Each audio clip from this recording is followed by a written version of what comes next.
of my heart. I black out the moon.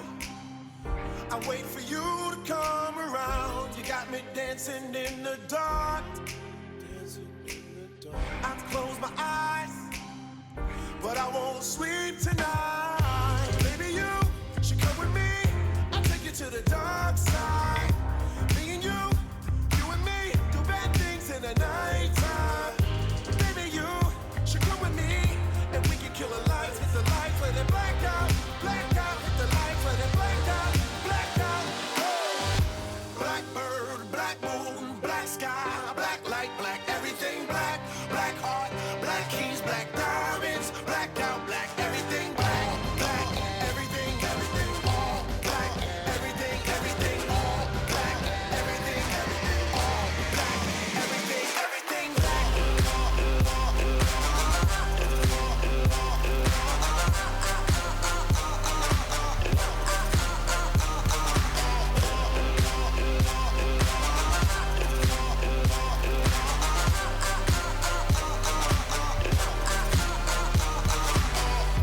In a nocturnal state of mind, children of the night, but it's the only way of life. It's black holes pulling me inside of this black heart, the black soul underneath this black sky. Baby, you should come with me. I'll take you to the dark side. Me and you and me, do bad things in the nighttime. Baby, you should come with me, and we can kill the lights, hit the lights, let it black out, hit the lights, let it black out. Oh. Blackbird, black moon, black sky, black light, black everything, black heart, black keys, black diamonds, blacked out, black everything, black everything, all black, everything, all black, everything.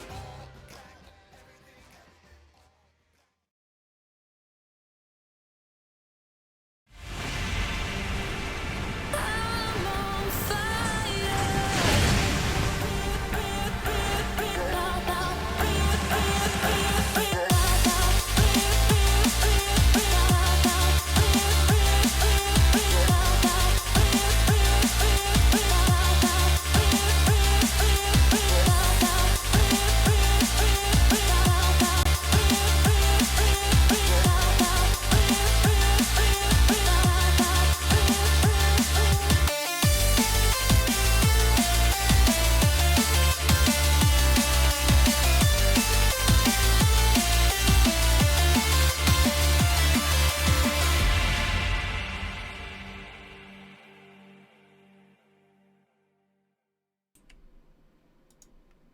Welcome, ladies and gentlemen, to day 2 here of week 3 of the Spring Split 1 of the Vainglory League Challenger Series. My name is Scoundrel, and I am joined by Tasty Bacon as usual, but we have a new face on board, and that is Jaws. First of all, before we dive into things, before we get all to the exciting action, let's have a little chat to Jaws and see how he's feeling, because he is obviously a new face here. We want to make him feel as welcome as possible. I've worked with you plenty of times, Jaws, so I know you, but the viewers don't. So why don't you just tell us a little bit about yourself before we get going? Oh boy, and thank you for having me, Scoundrel. Just want to say that to start off with. Yeah, you've worked with me plenty of times, but I mean, I'm new-ish to the Vainglory scene in terms of casting. Been playing the game for a little while as well. I mean, what do you want to know about me? That's the question. I mean, I've got a lot to tell. Okay, right. So, what's your favourite hero? Oh, I think that's a pretty easy one. I think it's Lyra for sure. I mean, my Reddit flair will definitely show that one. I did actually do a Reddit AMA, and someone asked me that exact question. Lyra every day, captain role lock in, but you build all damage. So you never actually get to play Lyra then in the current meta. Okay, and obviously I'm excited to have you here. You know, doing a bit of casting for us. I mean, have you had a chance to look at the games? Are you excited about anything coming up here today? Oh man, yeah. Some of these matchups look so hype, honestly. I mean, one of the ones that I really want to look at is Oblivion, who are kind of, you know, they're kind of more expected to lose maybe against the team, the matchup they've got today. But I really want to see if they can pull it through. I mean, some of these teams do look, you know, a bit unmatched, as it were. But you know, upsets can happen, and I want to see if anything does go that way in terms of the VGL this evening. Yeah, I think you're right. I think we've got plenty of great matches coming the way. Like you said, Oblivion lost going up against Lemon and Lime. Obviously, Lemon and Lime have got that huge sort of pedigree behind them. But we did see them lose yesterday. Now, speaking of the matches, ladies and gentlemen, let's have a quick look at what we've got coming your way today. The first game of the day is going to be a massive one. I mean, this is going to be unbelievable. Fluffy Chickens against Fnatic Gaming. Fluffy Chickens, you're used to seeing them here in the winners bracket of the playoffs. You know, they are time in, time out, always at the top of VGL. They've got a very strong roster behind them. But they're going up against Fnatic Gaming, the 11th seed, the lowest seed I believe we have left in the competition, and they knocked out Lemon and Lime 2-0 yesterday. And it wasn't even close. They just obliterated them. And this is a team that no one really expected to perform at this level. And now they're going up against Fluffy Chickens. This will be their real test. And more importantly, and Tasty Bacon, this is something that, you know, we were talking about yesterday. The winner of this gets their shot at VG8. They are qualified. They will be top 3. They will absolutely have a shot at a VG8 spot today. So this game, at the very first, the winner will 100% guarantee themselves a shot at the Vainglory 8 European scene. Tasty Bacon, how exciting is that? Well, actually, have to throw a little bit of a wrench into your speech there. Both of these teams are already qualified for the challenge battles. Really? I thought if one of them lost and then lost again, they wouldn't qualify. No, if they lose this game, they get put into the third place match. Yeah, it's the third, fourth place match, isn't it?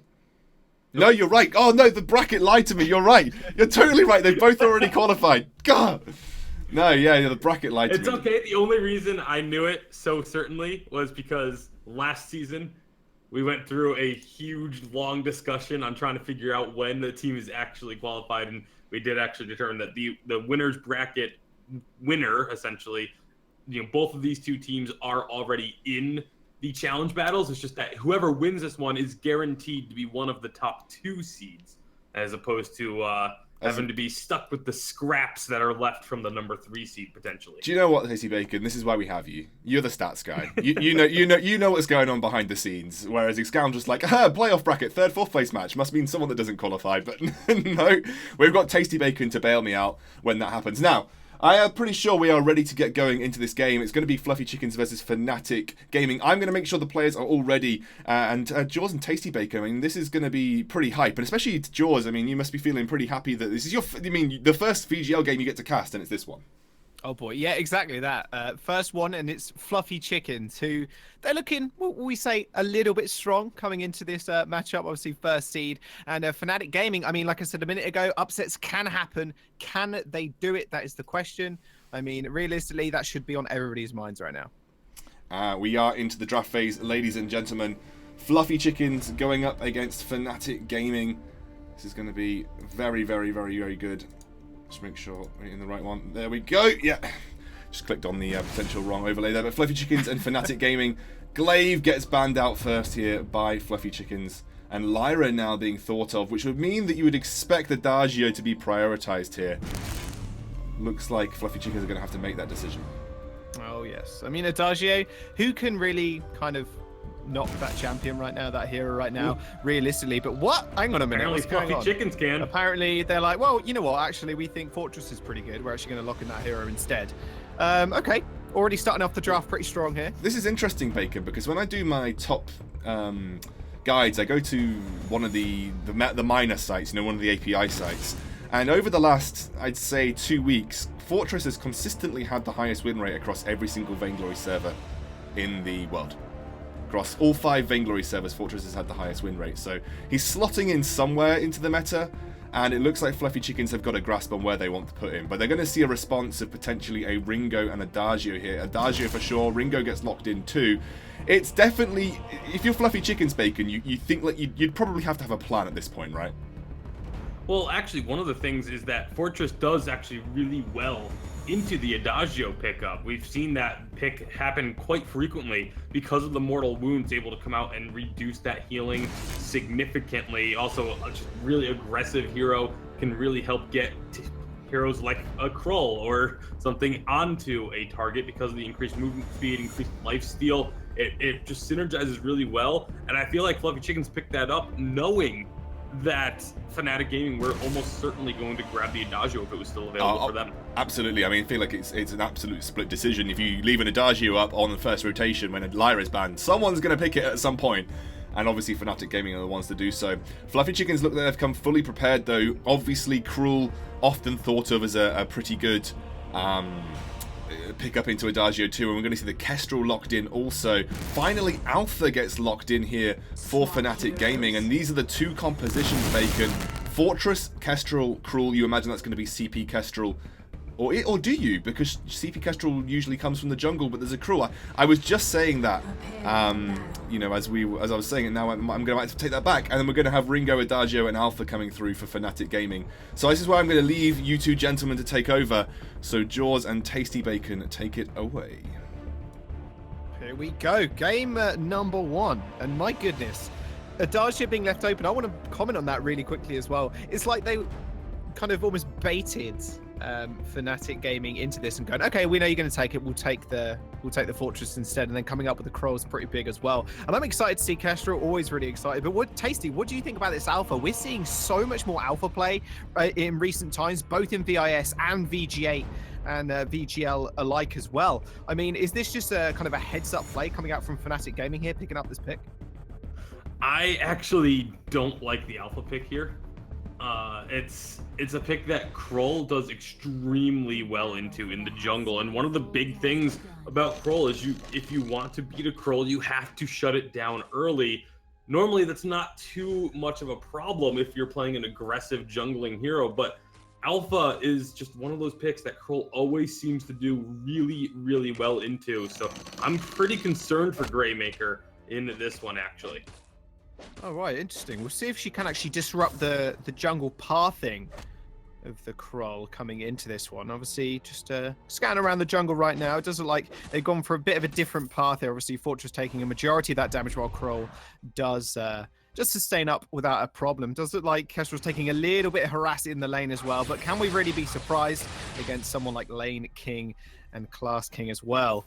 Greymaker's already in the lane here, Tasty, and already just pining on the aggression here. And so speak to me about this Fortress as well, because we mentioned before, obviously, you need to be able to get the Krull into the kind of fight, right? You need to get him into the engagement, and Fortress just enables that immensely. And this Kestrel pick just seems so safe to me. She's going to be able to farm from a distance as well, and in the team fights, she's going to be able to sit in the back line while the Krull is on top of maybe Lane King, for example. Yeah, that's exactly the strategy coming out here for Fluffy Chickens. They want to just keep the Kestrel safe, have Kroll and Fortress be on the front lines. Obviously, Kroll's going to likely be targeting the Ringo in the fight, just getting those weakness stacks built up and just kind of just effectively taking Ringo out of the fight. I'm going to be interested to see the build path. Looks like he is going for the Storm Crown, so this could be the Storm Crown Aftershock Kroll that we've seen a little bit of. I think it's actually really strong. He's able to be extremely durable, but he does get the Ancient Tree in. Speaking of durability, yeah, it's able to sustain through that with the Trien as well. Does it like Kestrel decided, you know what, I'll join you down here as well, just to dissuade a little bit of the aggression coming out of Fnatic Gaming there.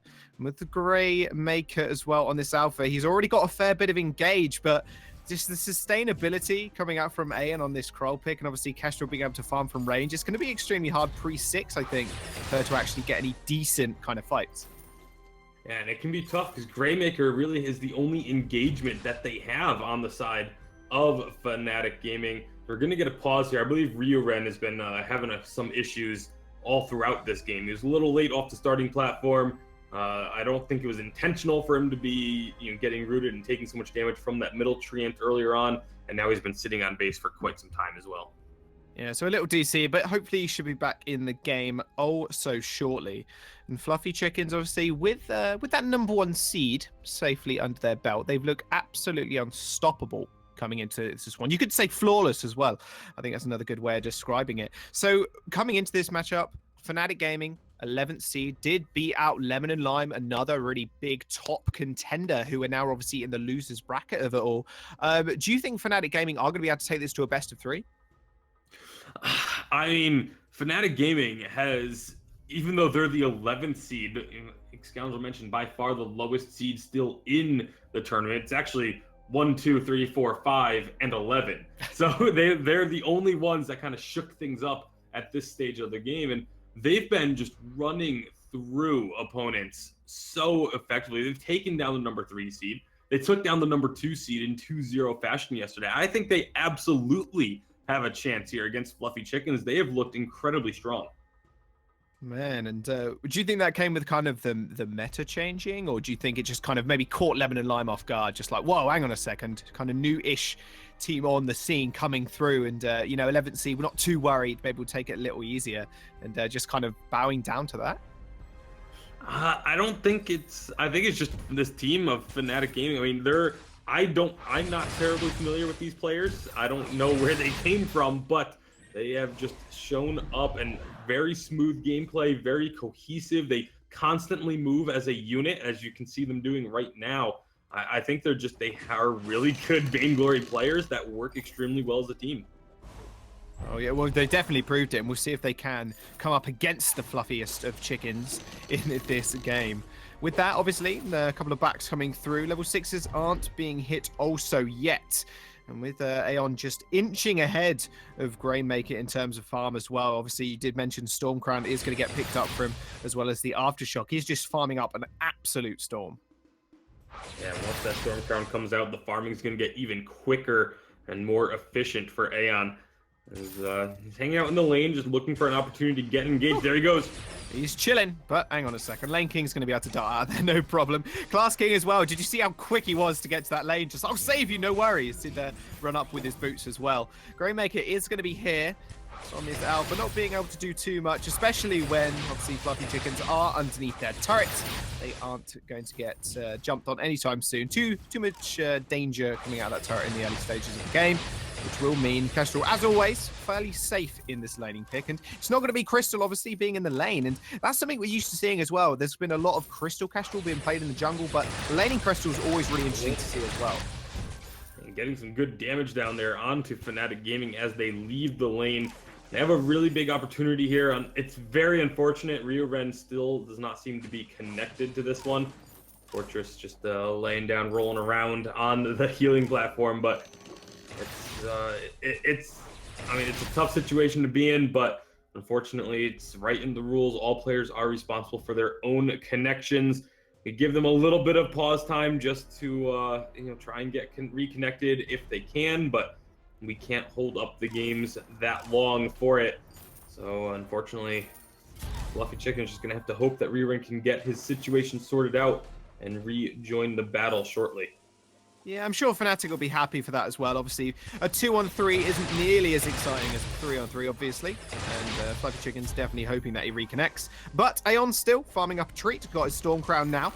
And obviously, Kestrel just finally reached that Sorrow Blade point. So he's doing a fair bit of damage. And with that, Grainmaker's taking a little bit of damage from the turrets. And this is the point in the game where they're not really too scared of engagement or just kind of fighting under that tower. Whoa, hang on a second.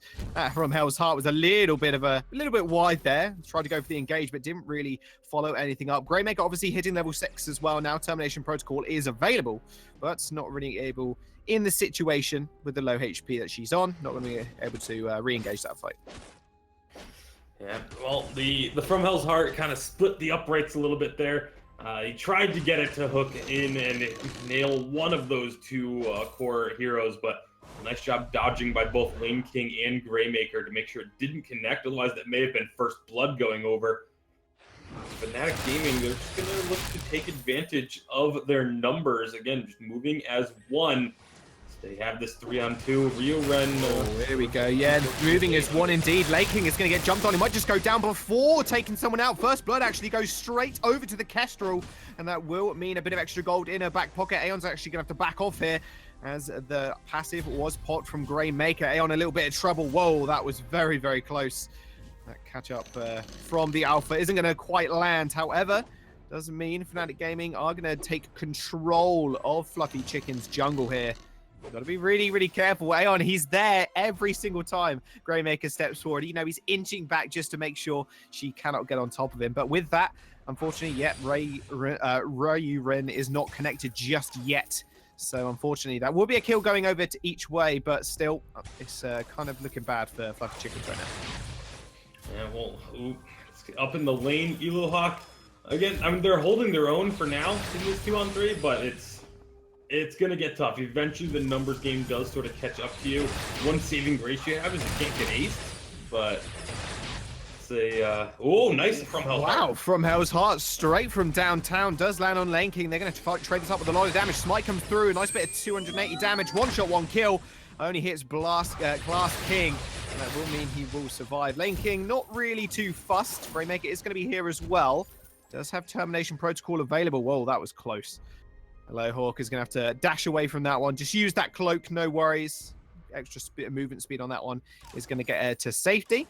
But that is going to be it, really. I mean, Fluffy Chickens, they're kind of just bowing down to this right now. They kind of know 2v3 situation, not somewhere they can win.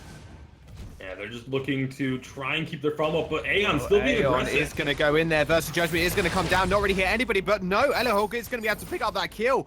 Lane King just completely out of position now. They're going to chase Greymaker as well down this lane. Class King taking a lot of damage also. Hawk doing a fair bit in this backline with that Sorrow Blade. And with that, Greymaker's going to fun back in. He has got Termination Protocol available from Hell's Heart, just completely whiffing there. Tried to bend it around the corner to try and catch Greymaker, but it just did not happen. Aeon has got the sustain, but has he got the damage? No, he has not. He gets shut down. Greymaker is going to be able to pick up that kill. Lucky Chicken's not looking so hot right now, but still trading kills, and that's the important thing.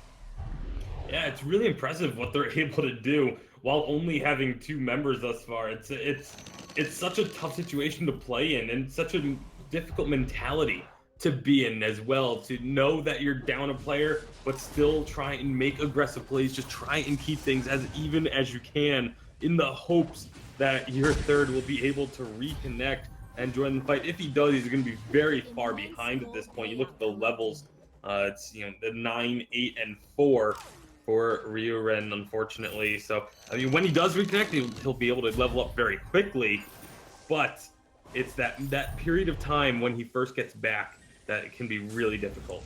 Yeah, it really can. And with that, they're going to go on the offensive yet again. Aeon just hiding in that brush, however. Prime Directive is being used from Greymaker every single time they walk into the lane as well, just to add to that. Just being so aggressive, because you know he can be. Aftershock obviously completed from him as well. He's doing a lot of burst damage. And they're just going to siege up this tier 2 turret here. Aeon taking a little bit. Hell's Heart comes out, does end up missing. So they're not going to be able to use that for the engage tool for another 50 seconds. So Fluffy Chickens now, they're going to have to play a little bit more defensive. Yeah, having to, again, just put all of their energy into defending this turret with their lives, really. But every so often, every wave, the Fnatic Gaming does make a little bit more progress. They take it down this time. Yeah, Termination Protocol is going to get popped as well. Prime Directive not going to be used. She actually just goes into Infinite Reboot there, but Lane King's going to be able to follow Alohawk up with the damage. Takes aggro from that turret. Aeon is going to sweep round as well, just to try and join that little skirmish. But other than that, that turret is going to go down. And with that said and done, with Ryuren not connected as of yet, I've got to say, Fluffy Chickens, they are looking in a bad spot right now, even regardless of these kills. I mean, the kills aren't necessarily an indicative of how the game is going, especially in a situation like this. Fnatic Gaming, I'm glad to see that they're not actually just constantly trying to look for kills. Instead, they're just saying, all right, we're just going to use this edge, use this, incidental advantage in order to just push in the turrets. If they try and oppose us, we'll fight them, but we're not going to go like hunting them down in the jungle. We're not going to go adding insult to injury. We're just going to look to try and finish this game off quickly.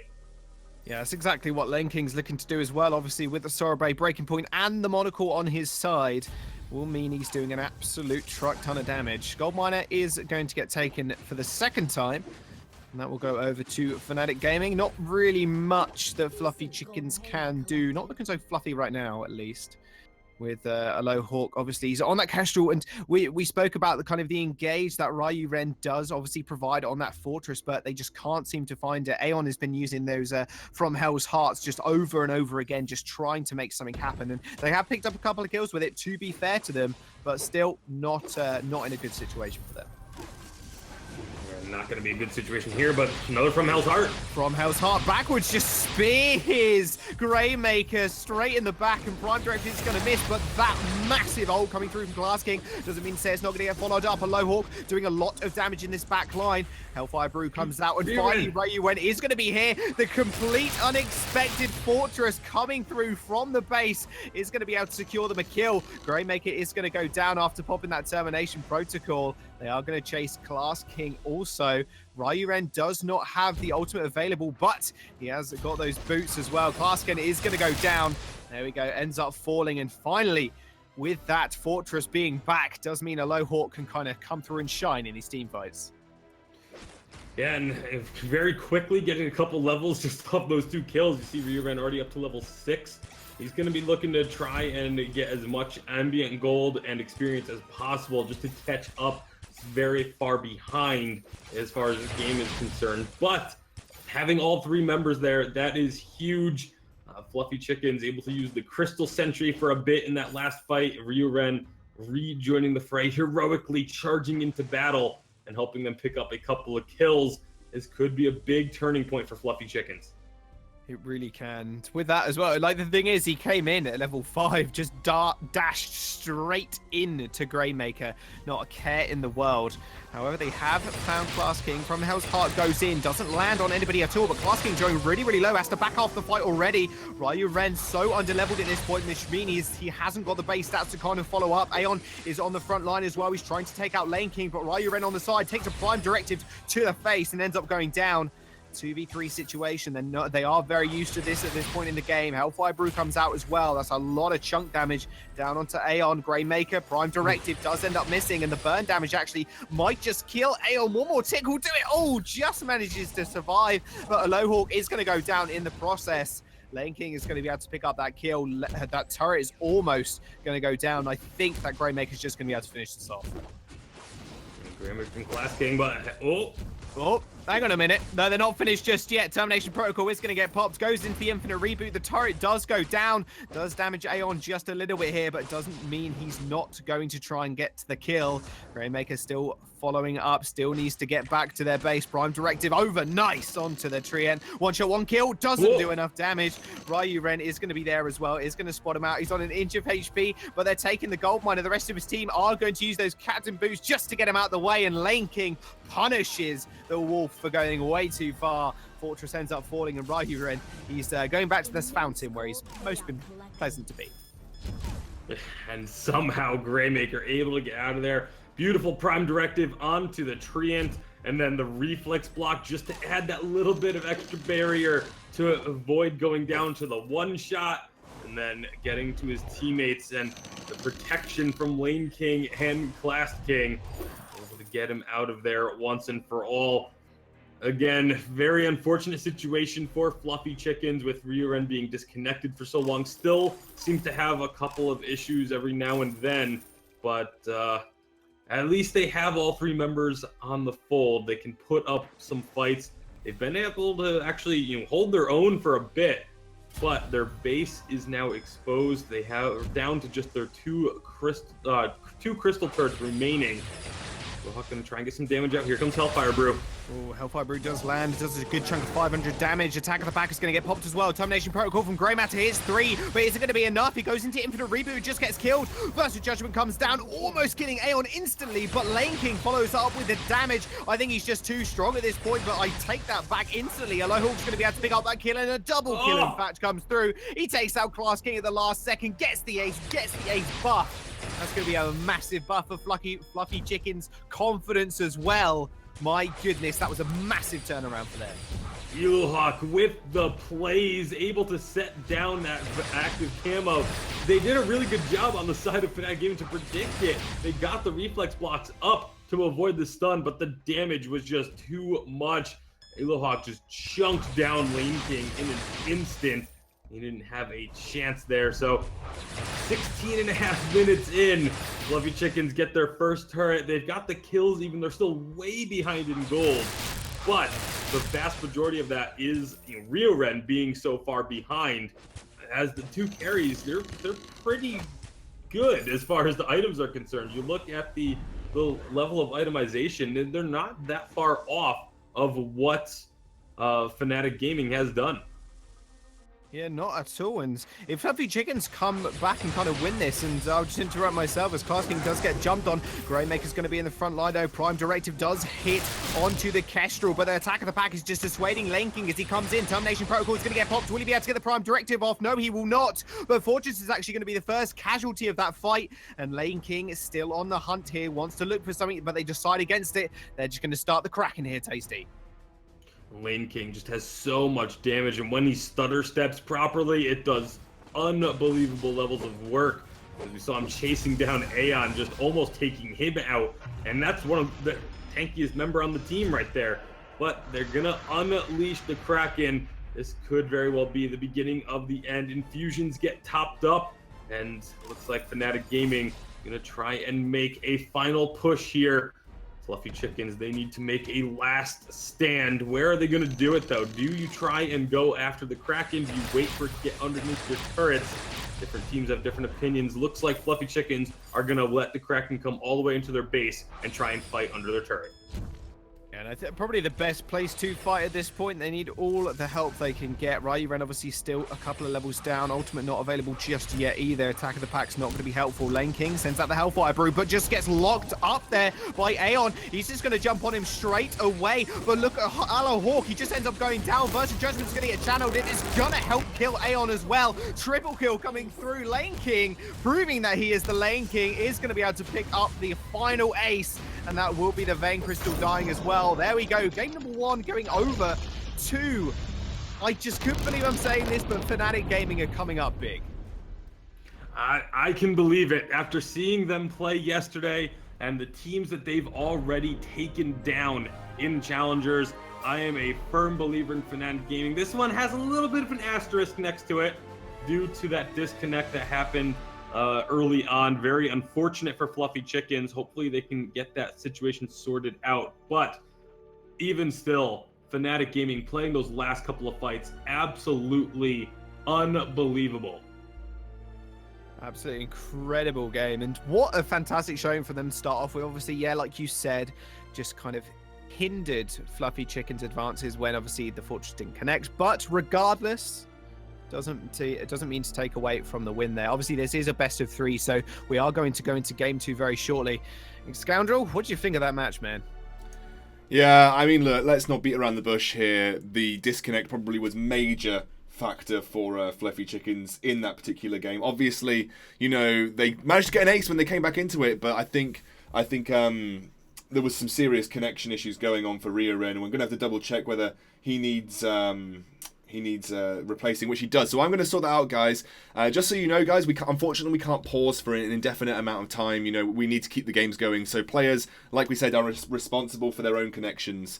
And if they can't sort it, then you know it's unfortunately not up to us. But I'm going to get a new player in and get everything sorted. And Jaws and Bacon, just talk to me about exactly what we expect to change for both these teams. I mean, was the disconnect purely the reason, or the glimmers of brilliance from Fnatic Gaming?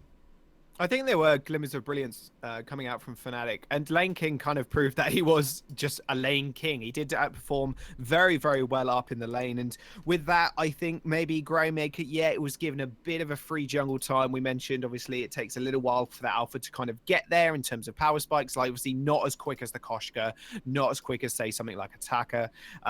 So he was, in a sense, kind of aided with the disconnect, but not to take it away from them.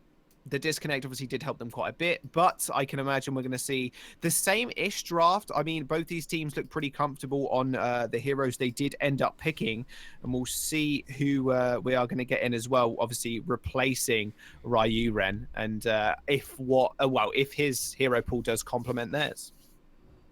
Absolutely. Going to be swapping these teams over as we get into the next game. Remember, if Fnatic Gaming take this is going to be them getting into the final. Like, this is they'll be in the Vainglory final at this point in time. That is going to be pretty insane for the 11th seeded team. Yes, they were helped out by a disconnect coming through in that last series, but at the end of the day, there's nothing you can do to help that. Tasty Bacon, Fnatic Gaming, are they just this good, or do you think Fluffy Chickens at full strength will just steamroller them? I definitely don't think Fluffy Chickens at full strength are going to steamroll them. I think they definitely will have a chance, but it's not going to be a steamroll. Fnatic Gaming are just as good. I mean, they're still a very, very good team. Even when it was the 3-on-3, the stutter stepping from Lane King on this Ringo was just unbelievable. Perfectly timed, just chunking through every opponent. I feel like they have a very good opportunity to take down Fluffy Chickens, even if Fluffy Chickens are at full strength. Absolutely. We're just waiting for everybody to get ready before we get into this next game. So I'm going to show you guys the playoff bracket right now. So you can see these are the scores that we've had so far. Fluffy Chickens and Fnatic Gaming, this game going on right at this moment in time. Big game to decide who makes it to the finals. And obviously the loser will go down to that third place match, which, you know, Bacon correctly told me earlier, everybody in this current best of 3 has already qualified for their shot at trying to make it into the Vainglory 8. It's just whether you get that first seed spot now, and obviously the first seed spot is important because you get the choice of who you want to play particularly. So, and the Fluffy Chickens, they'll want to find themselves in this position again because this is not the first time they've been fighting for a chance to make it into the Vainglory 8 Bacon. I think it's been almost every time that we've seen them play. So it's definitely been a long road for them, and they're going to want to make sure that they are really on their top form when they get to those challenge battles. Let's have a look here at what's coming up next. Yes, we're going to have Fluffy Chickens versus Fnatic Gaming conclusion, and then we're going to have Lemon and Lime and Oblivion lost, and after that will be Reliable Union versus Waves. Some actually pretty close games going forward here. Actually, seeding wise, Reliable Union and Waves, I think that's number 3 and number 4, and Lemon and Lime aren't too far away from themselves in terms of seeding either. If I just double check, I think it's 2 and 5. So we've actually got 1, 2, 3, 4, 5 still less in the composition, and then we have 11. So you know, it's I've got to say the Vainglory League seeding has done very, very well. So you know, you can't complain at that. Now I'm going to double check that the players are ready before we get into this next game here, and then we'll be looking to get into the draft. Both teams look ready, and that is fantastic. So I will just make sure that we're going to get underway in just a second. But Bacon, I mean, going forward, Lemon and Lime, I think it was a shock that they lost yesterday, but Fnatic Gaming obviously looked great. Who out of those last 4 teams do you think you see claiming that third spot? I think it's going to be really close between Lemon and Lime and Waves. I think those are definitely my 2 favorites, and not just because they're the number 2 and 3 seeds. It's that the Oblivion lost to Reliable Union. While they both look very strong, there's clear downsides to them. Like, there's clear vulnerabilities that opponents have been able to capitalize on. Looks like the Kestrel is banned out here by Fnatic Gaming, and it's going to be the Fortress ban by Fluffy Chickens, really respecting that Fortress, leaving the Adagio and the Lyra open, and there you go. It's that same old first section of the draft, and it's going to be Lyra and Adagio locked in respectively for both teams. I think we have our wonderful Jaws back with us as well, so yes, here he is. Koshka being thought of here by Fluffy Chickens, and I know this is something that we talked about quite extensively yesterday, Bacon, about how powerful Koshka has been, especially in North America, and it's going to get locked in by Fluffy Chickens right now. Yeah, I mean, it's been such a dominant pick in North America in particular, but Europe hasn't quite figured it out fully. They've started to play it a little bit more, but it doesn't have that, you know, undefeated win record that we've seen over on the North American side of things. Ringo going to be the pickup here for Lane King, and then they're going to grab the Glaive. That is a pretty hefty composition of Lyra, Ringo, Glaive. Yeah, and you have the Lyra protection for the Koshka as well, which is obviously really important for the Ringo, who does struggle against Koshka. Koshka's generally considered a pretty decent pick into Ringo, and having that Lyra protection is fantastic, but they're going to add another assassin into the mix almost, and it's going to be the Blackfeather. So we're likely going to see Weapon Power Blackfeather lane, and then we're going to see that CP Koshka coming from the jungle with the Adagio in the captain role. And, well, I think we'll likely see Greymaker play that patented Storm Crown Aftershock build, and then you just have the classic Weapon Power Ringo here. That would be my 2 cents, guys, but my 2 cents have just fallen on the floor. I'm going to go pick them up and hand it over to you both. Thank you very much. We'll find them. Don't worry. We got you back. But yeah, Glaive coming into the mix. Obviously, it was banned away in the first game of the series. So having it picked up, I mean, Are we surprised, Tasty? If it's not banned away, it always seems to be picked one of the strongest heroes in the current meta right now. But yeah, like you mentioned, that is a pretty nasty composition, and especially nasty because Lane King just performed also well on that Ringo last game. Yeah, I mean, the side of Fluffy Chickens, their strategy here is pretty clear. They want to jump onto Ringo and try and take him down as quickly as possible. And, Koshka and Blackfeather both having the abilities to dive that back line. It may be a little bit risky with Greymaker and Class King both trying to offer the protection for that carry. But, if any two heroes are going to be able to get past a front line or past that kind of protection, especially Blackfeather, but Koshka as well. Interesting start here as Aeon and Class King actually end up fighting over that front minion. And the Greymaker and Lane King both kind of rotating through the jungle together, giving all of the farm to Lane King thus far. And that's a good sign for them. Going to be trying to use this hyper carry, hyper powered Ringo. Yeah, that's exactly what they're looking for. And Greymaker, obviously, he's on the glaive, the very, very prominent early game threat as well. Those afterburns can do so much work when you've got very, very little at your disposal in terms of items and mobility. So always something to fear of in the lane, especially around level 2-3 mark. He just does an absolute boatload of damage as well. And already Lane King just trying to put pressure onto Aeon. Adding a Lyra to the mix, the early game pressure is just massive. There's so much harassment that comes out from a Lyra, although she's taking quite a bit herself here, but she's going to throw down that sigil and heal right back up. Yeah, no worries. That sigil does a lot of work in the laning phase, just making sure she stays topped up and make sure that the Lane King is topped up as well. You can see now Lane King just taking away the Treant over there. He's going to just leech a little bit of gold from Greymaker, but hey ho, you're putting all your eggs in one basket almost. I mean, why wouldn't you? Lane King has looked also dominant. And even Fnatic Gaming, even last game, his starter stepping was just so on point. And again, it was on this Ringo, so we know what to expect from him now. And Elohawk in this lane, gonna be trying to farm up. Oh, Lane King taking a little bit of harass. Yeah, taking a little bit, but isn't going to be all too fussed. Obviously, Class King is going to be there as well. Not a problem. Could put that sigil down, and he's all healthy again. He need to drink a potion, so that kind of helped him a little bit there, Tasty. But, Class King has got to take some of that credit too. Oh, absolutely. Class King, it's so important for the Lyra to keep this Ringo safe. However, Glaive is now lurking in that top brush. Pretty sure he got in there unspotted, so if he can find an opportunity for an afterburn, they could look to grab first blood. Nope, he's just going to walk his way on out. Yep, he knows there's no way they can get under the turret also yet. But, wow, hang on a second. Entrance to Hades might just find the entrance, and there we go. Go straight down instantly. Just on the wrong side of Grey Matter. And with that, obviously, First Blood is going to go over to Lane King, but he's just going to get traded up here as well as Donut comes through and picks up the kill. So nice little trade forward there. But Grey Matter, Greymaker even, he's still finding these early game picks that he needs to. Yeah, I mean, that First Blood is very important. Now they have a chance to maybe get another one, but Aeon is a little bit too survivable. And of course, not knowing where the rest of the team is, Entrance to Hades was right behind, would have been joining in if they tried to chase that. So wisely, they choose to back off, and it just things kind of resume the regularly scheduled farming. Regular scheduled farming, all broadcast. 4 minutes into the game, it's intensified. The jungle is finally there. Item shop already opened up. Aeon is down there already to make his first purchase.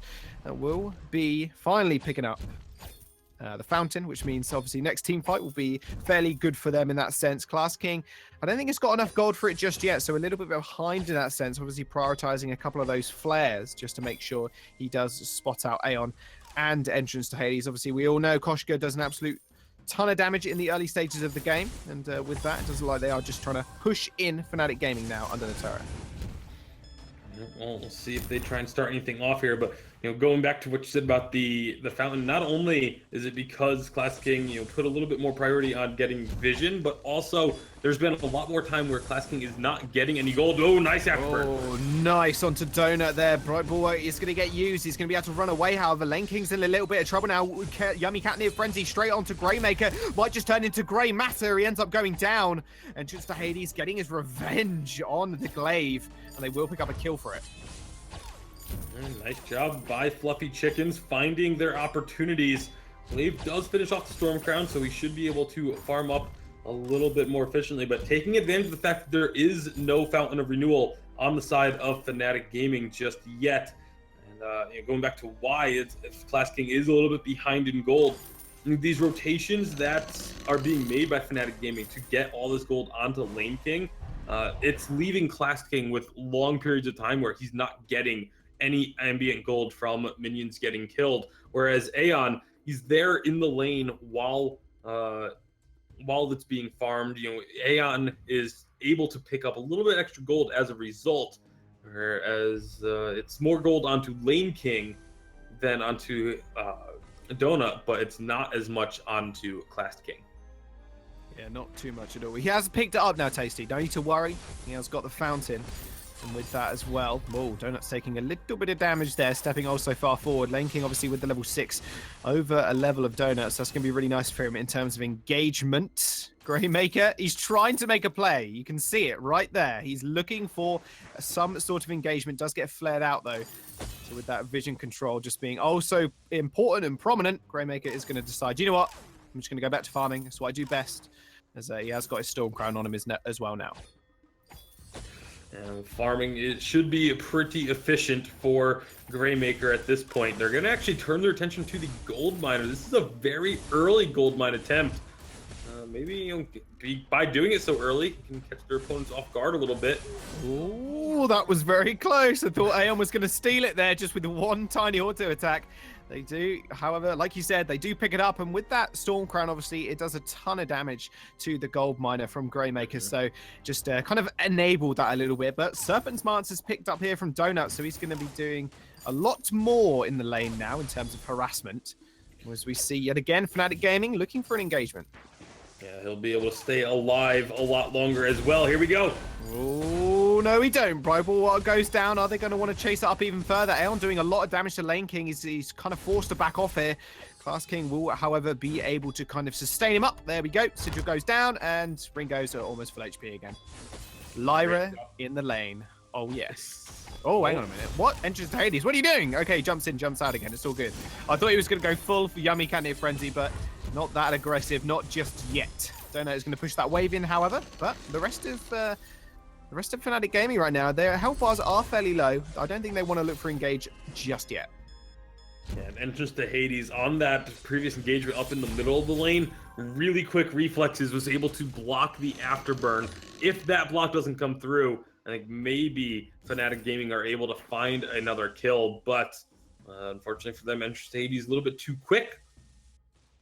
They get the block, and as a result, nothing really ended up happening off that skirmish. But you can see on the gold totals, Fluffy Chickens, they're actually got themselves a little bit of a lead. A little bit of a lead, they do. Stark contrast of what happened last game. And thankfully, it is a 3-on-3 again. Entrance to Hades, looking for something here. He's on the sidelines. Obviously, does have Yummy Yummy Catnip Frenzy available. Hellfire Brew does come out, but Donut just kind of shrugs it off. Not an issue. Didn't even, well, it doesn't even have a reflex block, so just kind of meh, just shrugged it off. Got the healing from Aeon as well, so that sustains him up a little bit. Class King forever just poking down as well, and it's kind of a stalemate because they're just so good at clearing waves. Yeah, both sides able to clear waves and heal themselves rather effectively, so not much ground being gained by either team. But now Fluffy Chickens maybe looking to aggress. No, they say, oh, okay, maybe that's a little too far, a little too aggressive. They do steal away that forward double camp and pick up a pair of War Treads on Aeon. Meanwhile, Fnatic Gaming, they're going to look to push in this lane, but again, once the rest of Fluffy Chickens get here, probably just going to back Well, you say that, they're just going to go in. Bright Bulwark is going to snare a couple of members up. Donut is going in the front line, though. Is going to be able to get a kill. Lane King just bites the dust. Yummy Catnip Frenzy picks up Greymaker as well. Class King is under the turret. Nice aggro juggling, but Donut, no, he gets killed off the back of it. The passageway is going to get followed through. Class King is going to be able to escape alive. Oh man, Donut stayed under that turret just a little too long, and that's going to be a 1-for-2 trade, but that turret is going to go down, which means that Fnatic Gaming are just kind of on the worst end of that. Yeah, Fluffy Chickens, it was going to be a trade slightly in their favor, but they grabbed that turret, and that makes that largely in their favor, jumping this gold lead up to almost 3,000 gold now. They've just been doing such a good job of farming, even though they've been, putting so much of this farm onto Lane King. Donut's still keeping up pretty well. He's down by, about 20 CS or so, but when you factor in how much of that is gold that Lane King picked up from the jungle, and then you compare the jungler's farm, 15 on Greymaker to the 65 of Entrance in Hades, that is a big difference. Absolutely massive, and like you said, you can tell by the gold. Aeon's going to come in though. Versus going to get channeled. It doesn't go down though, not too much damage whatsoever, and Greymaker's going to just afterburn Aeon away. Say, get out of my face, and that will be Fluffy Chickens going for the nice engagement. I did like it. War treads in, but other than that, that verse didn't really connect all too well, and they are just going to back off. Yeah, Fnatic Gaming need to be a little bit careful, as they are at risk of falling a little bit further behind. If they get taken out in another fight, then Fluffy Chickens are just going to be able to take so much on the fold. So for Fnatic, I think a lot of it's just going to be sitting back, continuing to farm up, try and get this Ringo to that 3 or 4 item point where he can really start just decimating through the health bars. And of course, Greymaker now sitting on the Stormcrown and Aftershock needs to start going tanky. You look at the side of Fluffy Chickens, triple Atlas Pauldron. They are just putting, why not put everything into trying to shut down Lane King? Because it seems like Fnatic Gaming are putting everything into trying to have Lane King carry. Yeah, well, that's what they did last game, him picking up most of the kills as well. So definitely a strategy that they are quite fond of, just funneling everything into Lane King. With that, Fluffy Chickens, they're still just trying to poke out Fnatic Gaming. But other than that, realistically, both these teams poking each other out isn't really an option, it seems, because there's just too much healing coming from the Lyra and Adagio. It just doesn't seem worth it half the time. Yeah, it really doesn't. And that's kind of a downside to Fnatic Gaming, because they have a much stronger poke. Here we go, though. Oh, hang on a second. Entrance Hades just flies on in there in the Koshka. That will be an afterburn to poke back Donut, but doesn't mean to say he's not going to charge on in there. Aeon taking a lot of damage. Class King trading up a little bit there as well. Health is quite quickly regenerating from Fnatic Gaming. Greymaker looking for another play here. Does use the boots to get in range of an afterburn, but they're actually just going to jump straight onto Lane King, the person they needed to kill. Burst goes down. It stuns up 3 people. This could be the big turnaround here. Fnatic Gaming, they might just end up falling. Fluffy Chicken still chasing up here. Entrance to Hades is on Class King. He might just end up going down, takes the passageway, but Entrance to Hades finds the entrance to that. And is going to be able to pick him up eventually. There we go. Ends up going down a 2-for-0 trade. And Fluffy Chickens, they are looking much more on point than they were the first game. Oh, absolutely. And it's amazing what having a third player can do for your confidence in a game. They're going to take down the Crystal Sentry. Might even go for this Gold Miner, as they have a little bit of time before Lane King, Greymaker get there. This will be another big gold swing, continuing to increase the lead that Fluffy Chickens have. I feel like there were opportunities there for Fnatic Gaming, but they just didn't pull the trigger. Greymaker had chances to just pick off a target while Fluffy Chickens were retreating. You could have just afterburned in and hit one of those targets, knock them back, take them by surprise. Instead, they ended up kind of waiting until Fluffy Chickens looked like they were ready to re-engage, and then he tried to afterburn someone out of the fight. But you can't really afterburn a Koshka out of the fight, because she's just going to join the fight so quickly. She has so much movement speed. It's not really a worthwhile endeavor. You need to really be using the afterburn aggressively, trying to knock someone into your team so that you can get that kill. Yeah, she literally just leaps back in. Afterburn away, not a problem. Leaps back in. And they got War Treads to kind of back them up on that factor as well. So Fluffy Chickens, they do get disengaged on. They can just War Treads in if they haven't used them for the engage. So something to keep in mind as well. Entrance to Hades, he is looking for something. I mean, Koshko at this point of the game, Tasty, obviously not too impactful, especially if you're behind, but that's exactly the opposite of what's happening right now. She's just doing an absolute ton of damage. Broken Myth, alternating current with the Reflex Block and Atlas Pauldron to boot. I mean, shutting down Lane King is what they've been doing so far, sitting at 1 and 3. Yeah, again, just watch the Atlas Pauldrons, or, for the easier times, watch above Lane King's head and see if it says attack slowed, because it says it for the vast majority of these fights. It means Lane King can't get as much damage out. And once that goes away, his damage is pretty impressive, but they've been doing a really good job on the side of Fluffy Chickens of making sure to constantly get those Atlas Pauldrons down onto their target. Exactly that, and he'll basically not be attacking for most of those fights, I think, because you're thinking about it. If they do, they stack completely, or is it like slight diminishing returns on the Atlas Pauldrons? Each activation of it just resets the timer on it. Yeah, okay, so he's just not going to be attacking half the time. Like, that's what it must feel like. Oh. Does look like they're going for a big engage here. Yet again, Greymaker just kind of after burning away. Passage is going to get followed through as well. Versus Judgment is going to come down shortly, but I'm not sure it's going to matter because Greymaker is going to be able to pick up a kill. There comes the first. It is going to get blocked, and now they're going to jump straight onto Aeon. But no, in the back line, you will see Donut just going super ham, shutting down Lane King yet again. And now he's going to go on Greymaker, picks up the kill. Now Class King is going to have to run away once more as Fluffy Chickens, they kind of turn that fight around. I thought, you know what? Greymaker picks up a kill in the early stages of that, but no. Donut comes up big once more. Yeah, and he has so much durability, so much survivability. He's able to just stick in these fights for so long, staying very healthy, just building up breaking point stacks, that when he did eventually go fully deep onto Lane King, he just deleted him. And now we're 16 and a half minutes in. Kraken should be a target coming up shortly. Only 3 turrets left standing for the side of Fnatic Gaming. And I don't know, maybe they underestimated Entrance to Hades coming in, figuring, oh, this is a substitute for them. It's not their regular starter. We should have this in the bag. But that is absolutely not the case. Entrance to Hades is playing phenomenally well.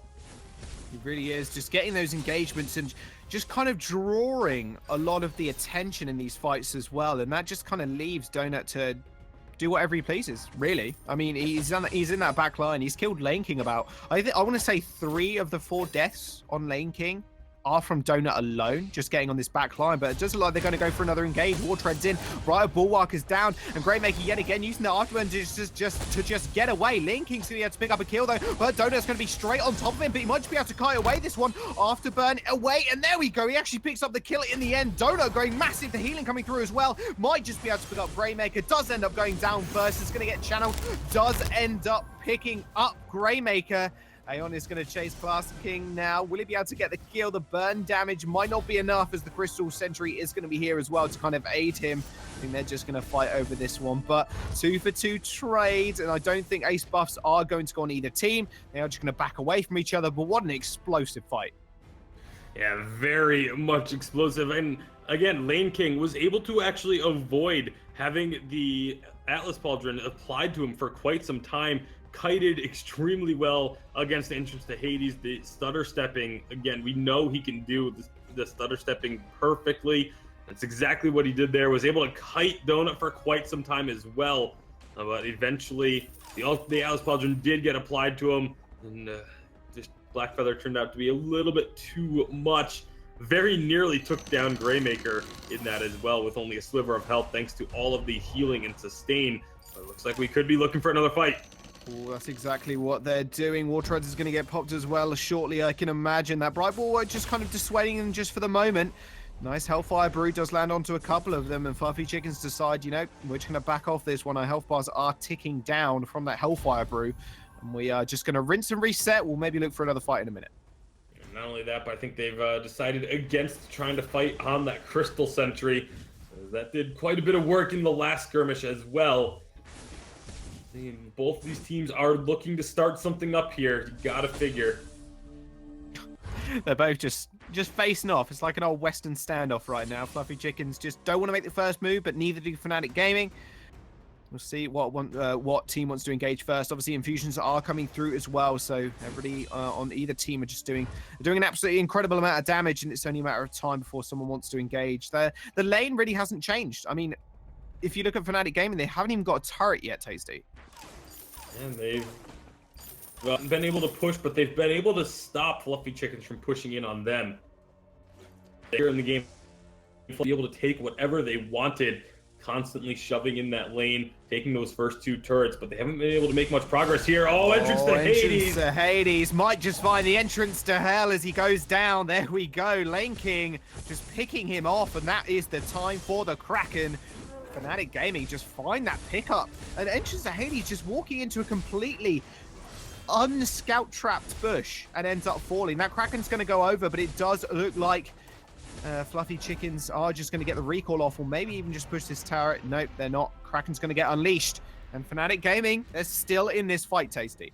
I feel like that was a little bit of a missed opportunity there from Fluffy Chickens. I was about to like give them huge amounts of compliments for going for that turret and just making something happen off of the back of that pick, and the Kraken getting picked up. But now they're just gonna have to try and defend this Kraken. It's gonna be able to take this first turret easily, maybe more.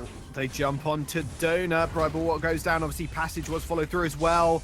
There we go. He does get chunked out with the Hellfire Brew. Turret is going to go down. Tier 2 on the way as well. War Tread's in. They are going to look for this fight. Arterburn straight on top of Lane King just to protect him, but that does not stop Donut. He's in the front of it all, and he needs to be able to kill him. There we go. Finally picks up the kill, and this is the fight they were looking for. Yummy Catnip Frenzy does get blocked, but Class King is going to be able to run away here. Entrance to Hades still trying to pick him up as the rest of Fluffy Chickens are going to just port back to base because they need to be able to stop this Kraken. They pick up 2 kills. But they will have to deal with this Kraken now working on her 3rd turret.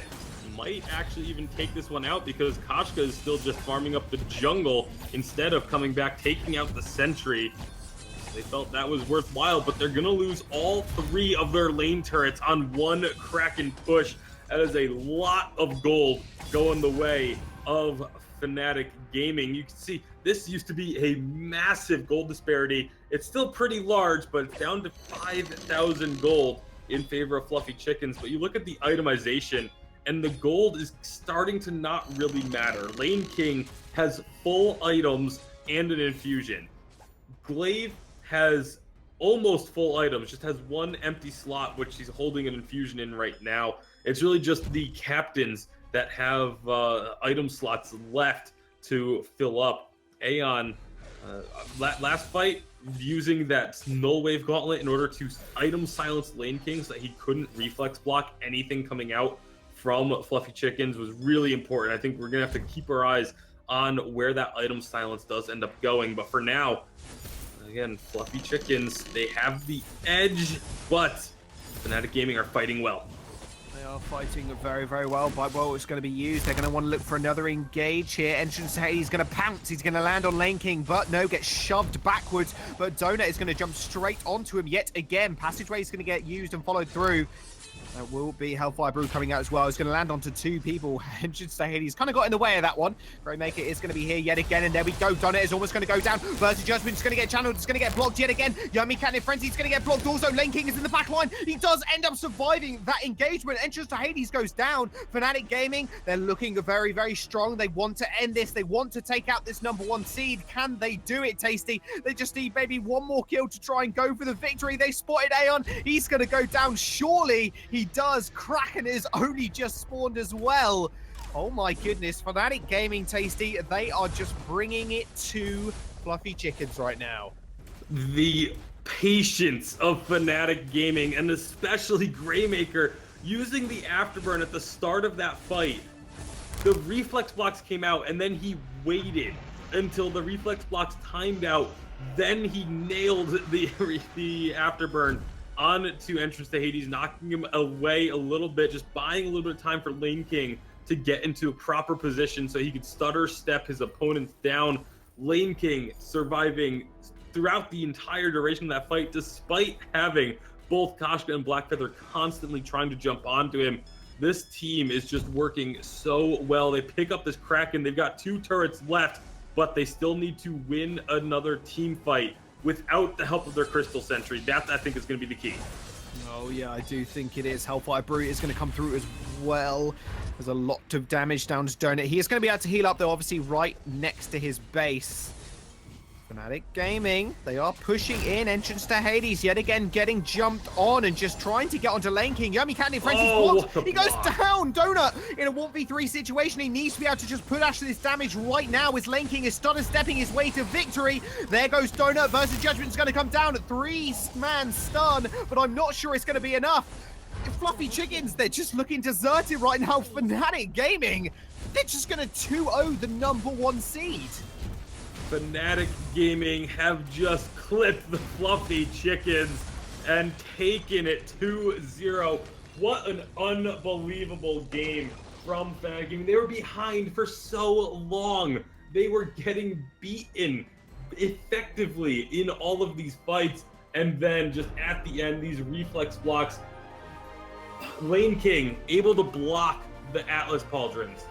And then the Crucibles coming out from both Class King and Greymaker to add even more blocks on the Atlas Pauldrons and the Yummy Catnip Frenzy. Unbelievable performance.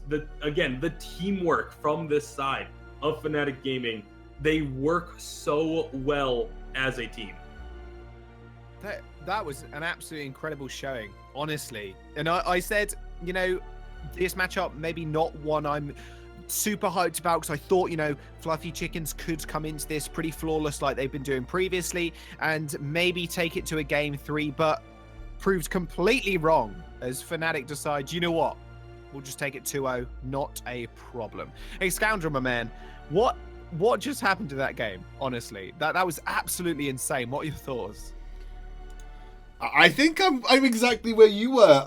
There was a point where I was like, Ringo's no way he survives. Like, you know, you're seeing these defensive afterburns from Glaive all the time. He can't be offensive with his afterburns because the only people he can punt are Blackfeather and Koshko, and you don't want to punt them anywhere close to your carry, so he can't use these offensive afterburns. He has to use the defensive ones.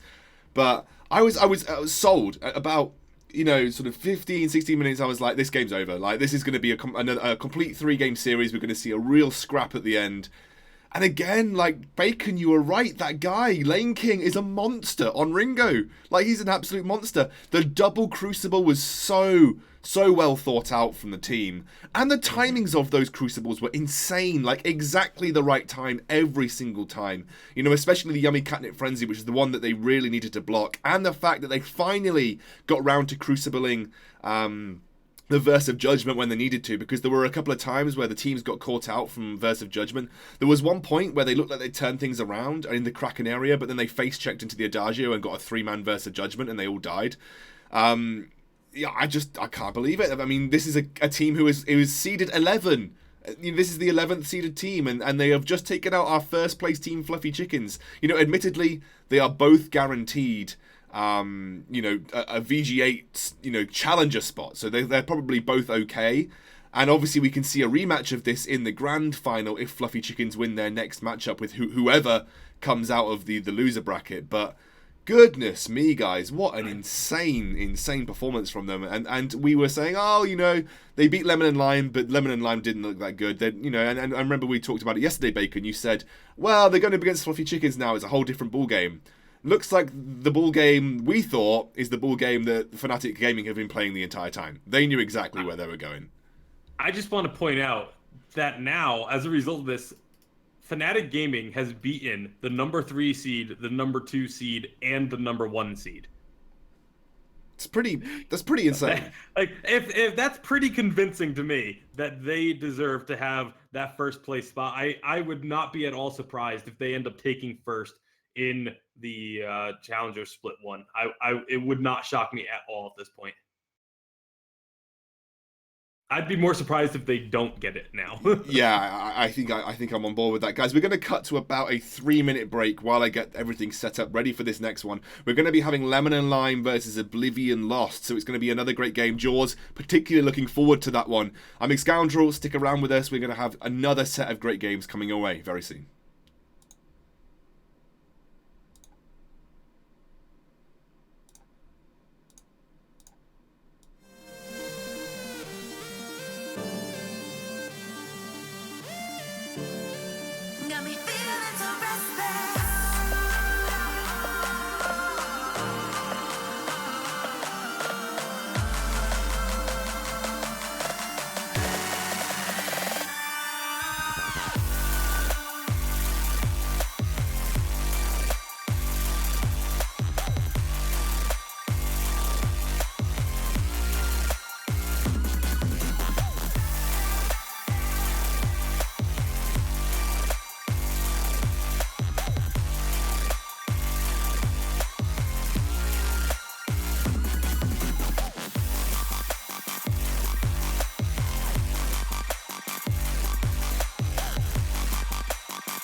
much more can I take? How long before I break?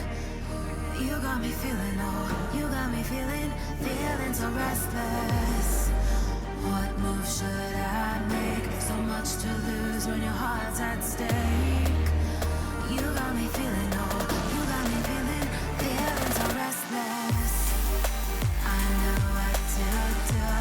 Never should have trusted someone like you. You got me feeling, oh, you got me feeling so restless. There's nothing left to say. I don't wanna leave, but I know I can stay. No, you got me feeling, oh, you got me feeling so restless.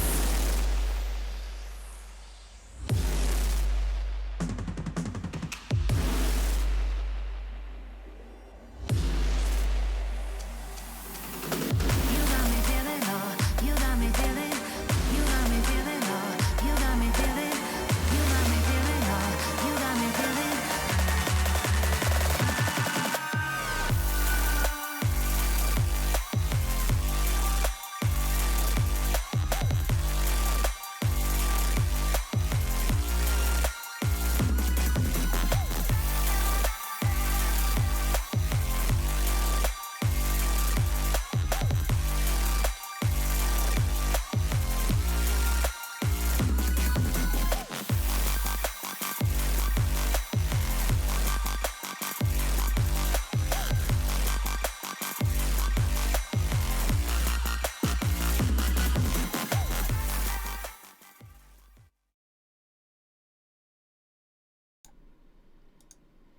Ladies and gentlemen, welcome back. It was a very short break. We've got everything set up and we're ready to get into this next series. Bacon actually brought up a really interesting point that just based on the last series that I think you guys might actually want to know. Bacon, you were telling me about Fluffy Chickens and their performances up until this series. He was telling me. I'll tell you, actually, because he seems to not be here. I'll tell you. Basically, Fluffy Chickens hadn't dropped in a single game the entire tournament up until this point. I didn't want to take it away from Bacon because he told me, but he wasn't here when I asked him, so I was getting water, I was refilling my water. I've taken it from him. But yeah, Fluffy Chickens hadn't lost a game up until that point, and that's insane. I mean, that's now the only games they've lost, and it was at the hands of Fnatic Gaming. This team looks insane. The 11th seed, no one could have predicted it, and now the odds-on favourite to win the entire competition. How awesome is that? Now, let's move past that match. It was great. It was awesome, obviously, like we've said, but we've got another great game coming your way too. Lemon and Lime versus Oblivion lost. Mr. Kekul's team with Apfel and Ghost83, and going up against Oblivion lost with the likes of HF Guy, Daredevil, and No Game No Life. So we've seen these guys play quite a lot before. We're going to be getting into the draft ASAP here. I'm just going to make sure everyone is fully settled. But Jaws, you said you were looking forward to this one quite a lot. Yeah, definitely. I think it's always cool to look at teams that aren't like directly seated next to each other, but still can kind of perform as well. Obviously, Lemon and Lime, they're second seed right now. They did get beaten 2-0 by Fnatic Gaming, and maybe we can see why after that performance against Fluffy Chickens.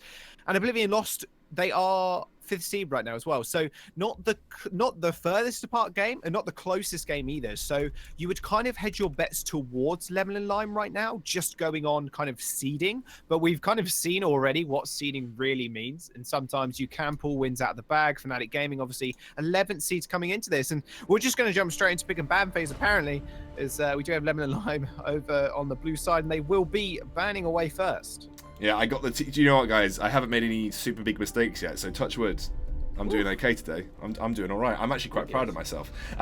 Teams. Now you're gonna like completely screw up in the middle of this game. Yeah. Please don't tell me that.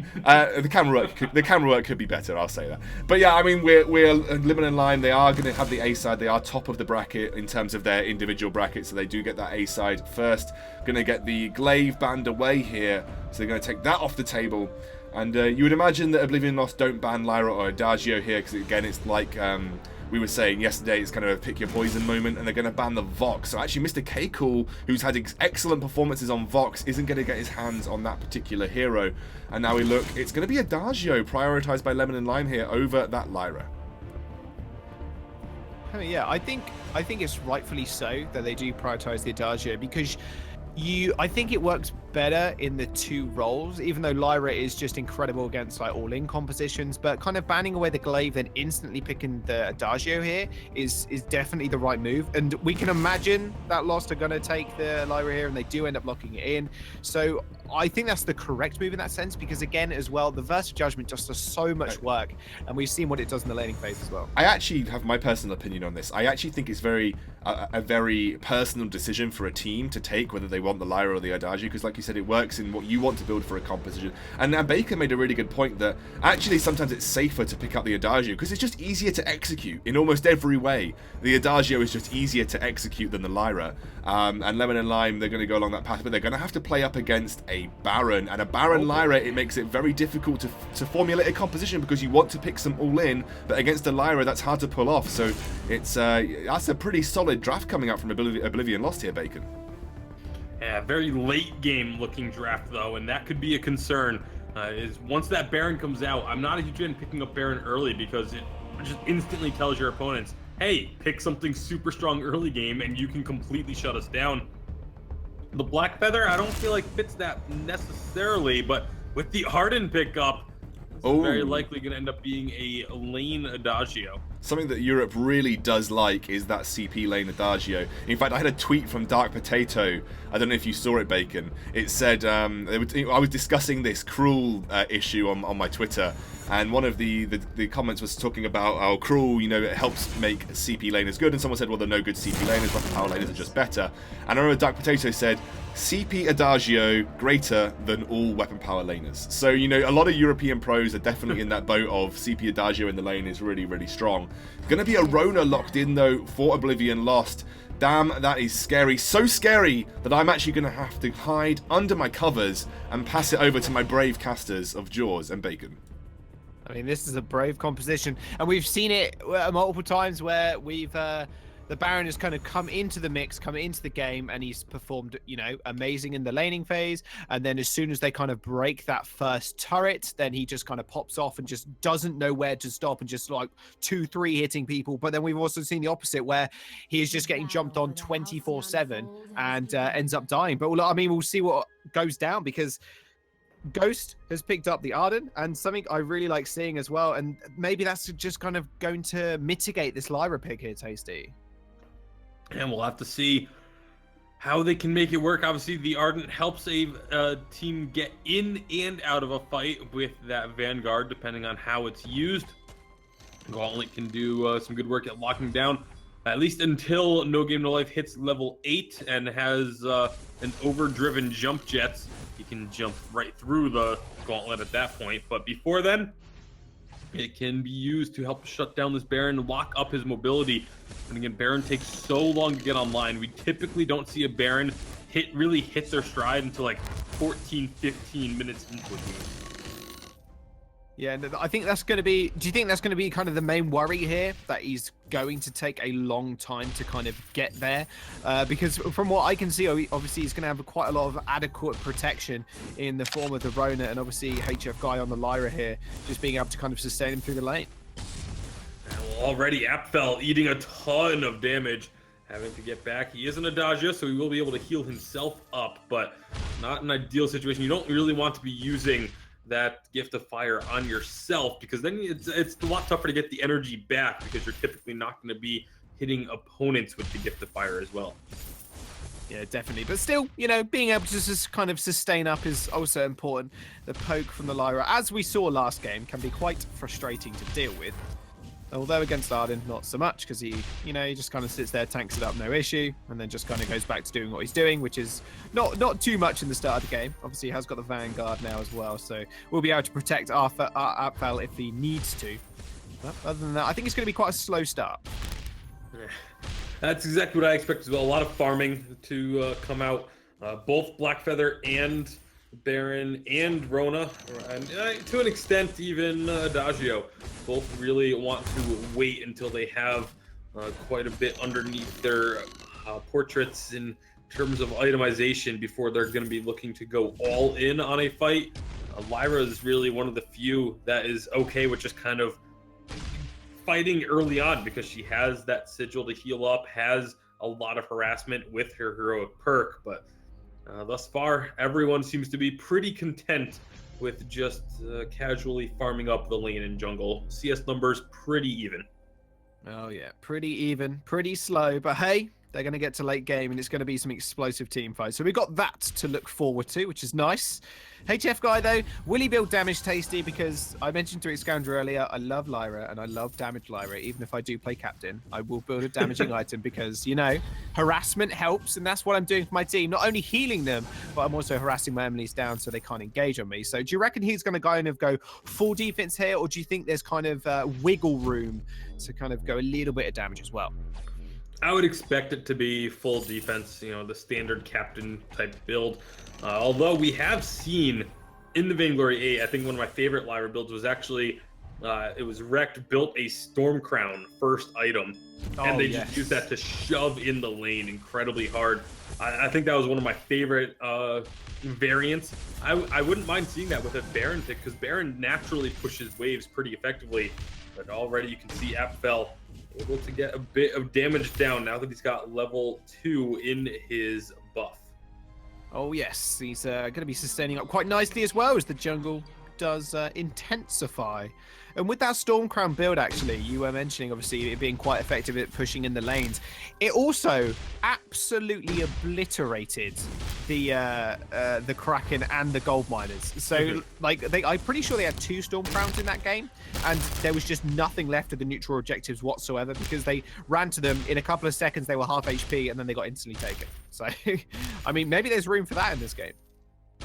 There could be, but I'm pretty sure, just based on the itemization I'm already seeing, the HF guy is just going to be going for a Fountain.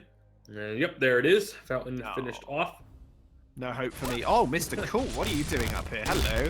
No Life's going to jump on him, and Daredevil's going to come through, and that's going to be an easy kill. No Life. No game, no life, in fact, is going to be able to pick up first blood easily as Mr. Cool kind of oversteps, losing his cool a little bit. And that will be a nice bit of chunk of gold in the back pocket of No Game. Yeah, they have to hope that Mr. K Cool doesn't lose his cool going forward, because that would definitely put them in a bad situation. However, Apfel. Apfel? What are you doing, my friend? Oh, there's the last auto attack from HF guy. Ends up taking him down. Oh my goodness, there's quite a few missteps here coming from Lemon and Lime, just overstepping completely and just not respecting the damage coming out of No Game, No Life. Yeah, especially with a Sour Blade already completed. I got my mind on the Storm Crown now. But the Sour Blade already completed for No Game, No Life means he's going to be pumping out a lot of damage. I'm interested to see that this is going to be a double weapon composition, though, as Daredevil is also building weapon power, looking to pick up a Serpent's Mask. Ooh. Oh, well, the Red Mist will definitely hurt, put it that way. I mean, he's going to jump straight on top of Apfel and hopefully do a ton of damage with the Serpent's Mask, obviously just finishing, like you said. Yeah. Kind of cool builds coming out. Double weapon power is something we see every now and then, but not like it's not too common. And Apfel taking a little hurt there. Half HP, by the way. It's a bit insane. However, doesn't mean to say Mr. Cool has got, you know, something to respond with this. He is going to be up in the lane too. He's level 6 on the Black Feather right now. Jumps onto No Game, No Life. He's going to be able to jump jets away, no problem. Daredevil coming through in that very pink, delicious looking skin. Will end up backing off though, as he doesn't want to take too much damage. A lot of range harass already from Apfel. Yeah, that's going to be one of the keys for Lemon and Lime is Apfel just trying to poke and harass when Daredevil looks to go aggressive, but it's so tough to make that harassment and that poke damage stick onto a team when they have a Lyra on their side, and especially, you know, against someone like a Rona who has the Serpent's regeneration. Yeah, most definitely. Mr. Cool, he's getting, yet again, just a bit too far up. Uncommon does come down. Hits 3 of them for not much damage, though. Burst of Judgment is going to come out. Only hits 1. Daredevil in the mix of it all. Ends up falling. Just overextending a little bit too much there, but No Game, No Life. It is going to be able to do a lot of damage to the back line. Does end up jump jetting away, however. Mr. Cool's not done with him just yet. He jumps straight under the turret. He might just be able to get the kill, and he's going to be able to get away. As HF guy not being there to trade up the damage and not being there to heal him either. Mr. K Cool doing a fantastic job already, and he's very famous for his Black Feather as well. So that's another thing to keep in mind. He knows exactly how to use the hero. Yeah, and that shows through in that last trade there, and going very aggressive, knowing the limits to what he can push through. They're diving underneath that turret, picking up a couple of kills. They get the gold mine as well. And after a little bit of a shaky start, Lemon and Lion is going to get themselves right back into this one. Oh yes, they're back up into this one. They're not giving up without a fight. And let's look at, okay, so let's talk about Mr. K. Cool for a little bit. Obviously, like I said, very, very famous for his Black Feather. Kind of knows the damage output, knows his limitations on this hero. Already with 2 kills under his belt, where do you think his itemization is going to kind of lead him to now? I would assume there's going to be a breaking point in his future, and then just a whole mess of armor to be very durable. Because up against double weapon composition, just getting as much durability, as much armor as possible. I feel like both Ghost and Mr. K. Cool should end up with 2 armor items when we're all said and done. Oh, hang on a minute. Gauntlet comes down. Jump jets away, though, for the Baron. He's going to get jumped on. Mr. K. Cool not losing his cool this time. However, the damage is going to go absolutely in their way for Lost Oblivion. They might just be able to pick up 1 kill. Daredevil, the red mist, finishes him off eventually. Apfel as well is almost going to kill. No game, no life. There's so many low members for Oblivion Lost right now. They're going to get flared out. They know exactly how much HP they're on, but HF Guy is going to be able to sustain them through it with the Sigil. Apfel refusing to back up here. No game, no life. Jump jets forward. Apfel almost going down. Vanguard used for the defense, but no. Rhoda ends up falling instead. Daredevil just bites the dust. A little too deep on that aggressiveness, and they end up paying for it. But now, no game, no life. He wants more. Ooh. No, he doesn't find it though. Wow, that was so close. Apfel and Ghost just being quite happy feet on the taps is going to be able to escape no problem. That Vanguard just doing so much work in that last fight. And that's one of the strengths of Arden. Arden is one of my favorite picks at the moment. Either you're running him just as a full, health, get as much barrier as possible from the Vanguard, or just a more utility-based, get some cooldown so you can throw out gauntlets as frequently as possible. I feel like he just brings a lot to the table from this captain position or anywhere else you may want to put him on the map. Oh yes, and Gauntlet is going to be down though, Tasty, so we got to keep that in mind. Atlas Pauldron's going to be finished, and like you said, they're going to have to stack armor. HF Guy getting jumped on though. Mr. K Cool, he's yet again in the back line. Passage is going to get followed through. HF Guy is still alive somehow. He's going to get taken down eventually. Mr. K Cool is going to be able to get out of this one. No game, no life, just trying to do as much damage as possible. Just cannot make it work. That last auto attack is going to finish him off. That alternating current broken myth combo from Apfel, just making sure he secures the kill. Yeah, Apfel has so much damage. Mr. K Cool has so much confidence to just go diving under the turret. I love the decision from Lemon and Lime to look for that fight. HF Guy was extremely low on energy, and they just, completely took advantage.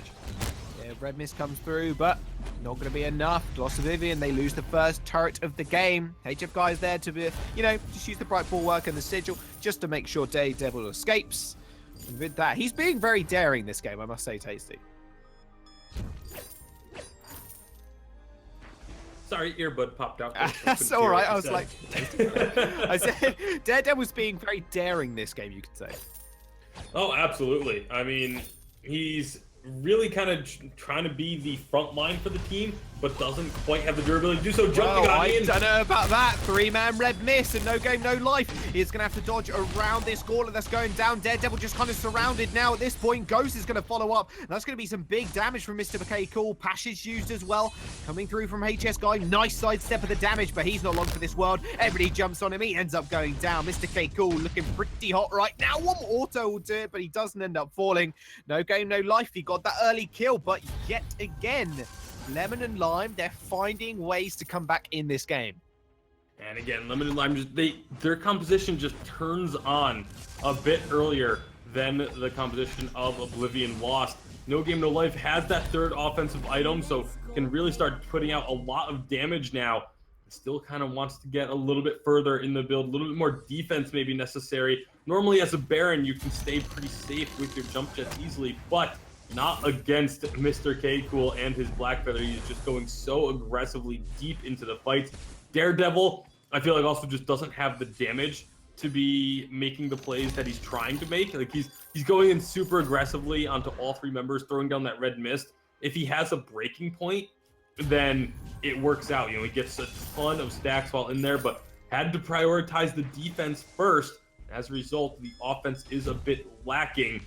And doesn't have enough really itemization in order to be on par with Mr. K-Cool. You look at the item difference, Mr. K-Cool has the Serpent's Mask and the Breaking Point, as well as the Atlas Pauldron Merge Daredevil, just the Serpent Mask to go along with that Aegis.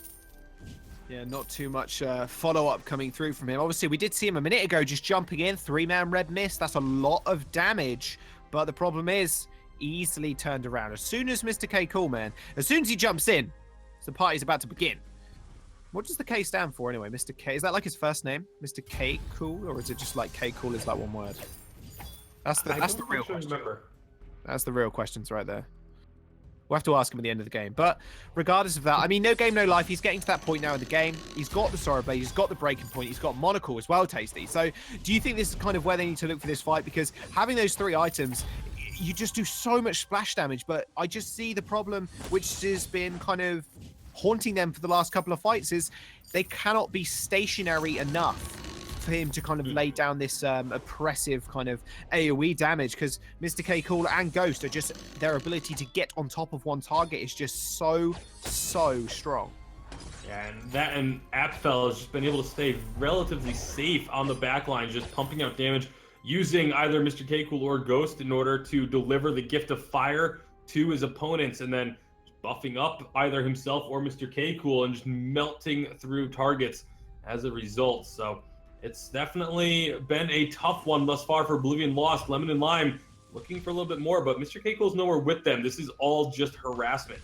Oof, that's a lot of harassment, though. You got to put that in mind. Whoa, hang on a minute.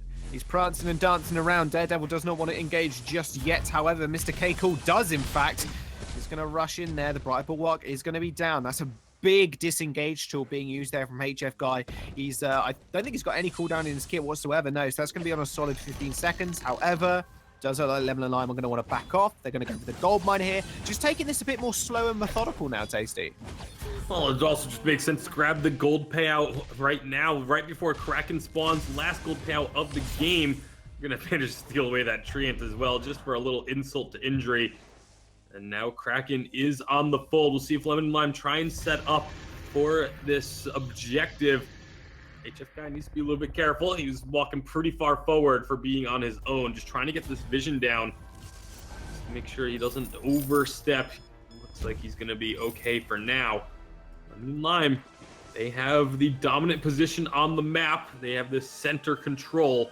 See if they can hold on to it. See if Oblivion Lost will try and challenge it. Well, they spot out HF Guy, and No Game No Life is going to get a nice little speed boost as well. The Gauntlet does come down. He's going to jump jets away. He's completely out of harm just yet. The passage is going to get followed through as well. Mr. K-Cool took a lot of damage in that fight. Ion Cannon as well, just kind of laying waste to the lane, but not laying waste to Lemon and Lime. Devil's going to come forward, has got Red Mist available, obviously. So he will be able to do a lot of damage up in the midst of them all. However, just kind of disengaging there, Lemon and Lime. You know, they didn't find their engage. They say, fine, we're going to back off. We'll look for something else in a minute. Especially with Mr. K-Cool going back to base, healing up. We're Oblivion Lost. Maybe going to start off this Kraken. Looks like they're not fully committed to it. They're just trying to pull Lemon and Lime in for a fight. But Lemon and Lime not taking the bait just yet. However, they're on their way. That's got to be really annoying for the Kraken as well, just going backwards and forwards like that. You can see it, just like, please, just like kill me or don't. Just like, well, not kill me, but like bring me onto your team or don't. Please, just leave me be. It's quite annoying for him. It's gonna get got to reset like a good 10 times in that fight. But yeah, the Lost Oblivion, they're looking for something here. Same with Lemon and Lime. Ion Cannon is available, and we'll see if he's going to use it here. Yet again, Mr. K-Cool being in that front line. This is going to be really big. Red Mist onto one of them. Ion Cannon comes down. Mr. K-Cool taking a lot of damage. He jump jet forward. This might be his doom, though. Jump jetting forward is almost sentenced his own death. He ends up going down. However, Ghost is soon to follow, but no, the damage comes through from Mr. K-Cool. This guy has been a monster so far. Triple kill. Ace coming through for Lemon and Lime. They are not looking sweet or sour. They're just looking all kinds of good right now. I'd say they're looking pretty sweet right now. They pick up that ace. They get the Kraken now. And Apfel up in this lane is going to be tearing through this turret so that there's less work for the Kraken to do when she is unleashed. You can see Mr. K-Cool and Ghost are just about finished. Apfel's going to come, make it a little bit quicker. The respawns now coming through for the side of Oblivion Lost. However, They're going to have their hands full having to defend against the Kraken and Lemon and Lime. As they are all set up now. Oh, Daredevil can take a little bit of damage. Beautiful gauntlet. Yeah, beautiful gauntlet. I was going to call it a Beyondlet then. Like beautiful and gauntlet at the same time. Doesn't really work in a sentence too well, not going to lie. Probably won't use that one again. Lost Oblivion. They do manage to escape, so that's going to be a big cooldown for Ghost, which he cannot use. And no game, no life. You know, he's doing a lot of work right now, but that turret wasn't long for that world, and it will end up falling as well. No damage to the Kraken either just yet.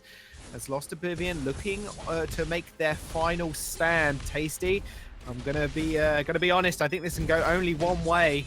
Lemon and Lime looking pretty strong coming into this one. Ghost is going to jump onto no game, no life. Bright Ball are going to go down, but they're not going to focus on the heroes of Lost Oblivion. They're just going to focus on these turrets. HF guy, he's seen Mr. K Cool, and Mr. K Cool just shrugs off all of this damage.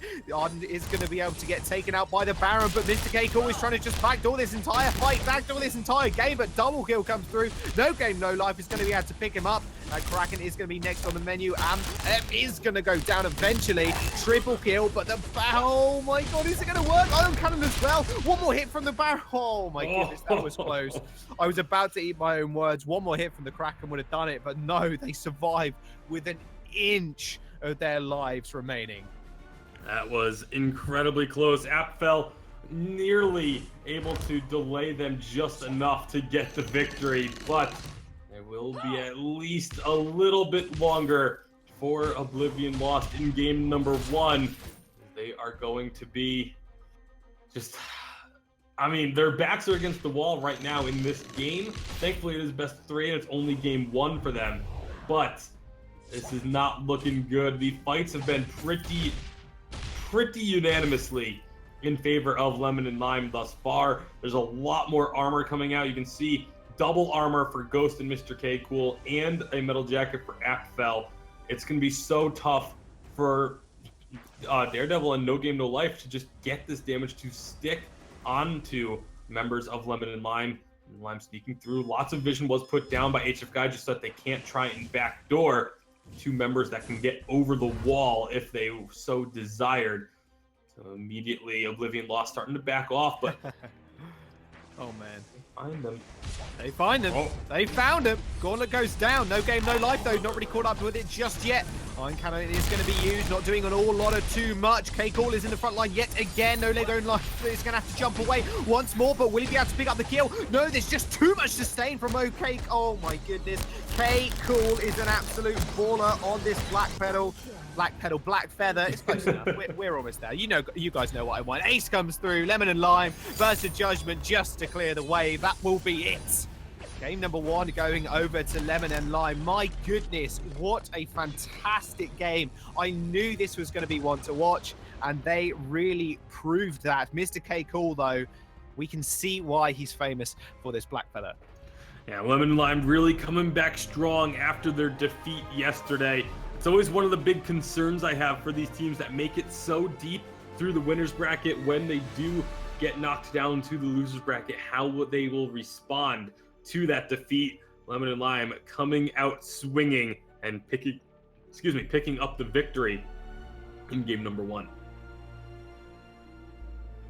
Oh boy, what a fantastic game. Scoundrel, come on, man. Explain to me right now how the Baron pick didn't work. The Baron pick almost worked and should have been working in a lot of these fights, but I mean, some really janky team play coming out from Oblivion there, you'd have to say. I think what was so telling to me was right at the end, you saw Baron, beautiful jump jet out of the gauntlet, tries to get back in, walks through a Lyra passage, and then walks through that Lyra passage directly into the gauntlet wall again, stuns up, and that ends the game. That ends the team fight, for them. And that was a little bit janky with Baron's positioning. I think that was one major key factor for me. Bacon picked on it really nicely in the game. The Baron, and you did as well, Jaws, actually. Baron jump jetting forward sometimes when he thought that he was going to get the killing blow and finish the fight, but then Mr. Keiko, that big on-shield point, the big Vanguard shield as well, kind of baiting him in, then them turning around those team fights where necessary. Bacon obviously made a great point. So much armor invested in that it may have even been worth a Bonesaw 4th item for Baron because of how much armor he was facing up against. The double critical strike is great, but those critical strikes get fairly unanimously reduced when you've got that much armor going up against you. So, you know, you could have even considered a Bonesaw as a final item. That I think that could have been a real choice there for the Baron. But yeah, I mean, you've got to give credit where credit is due. That was a really, really good performance from Lemon and Lime. It was shaky, I would say. Oblivion Lost looked like they were potentially going to come out on top, but you never doubt Mr. K-Cool on that Black Feather. I wouldn't be surprised to see that as a ban next game.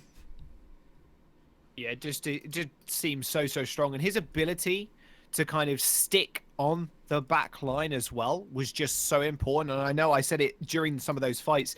He was just on top of No Game No Life consistently. And not only that, when the escape from the Baron was used, the jump jets, instantly goes back on him straight away, like instantly able to just shut him down. And obviously the best thing about the Baron is he does massive AoE splash damage. If you do pour a lot of resources into him, he just can wipe a team fight no problem. But he was just so distracted with trying to get this Black Feather off him.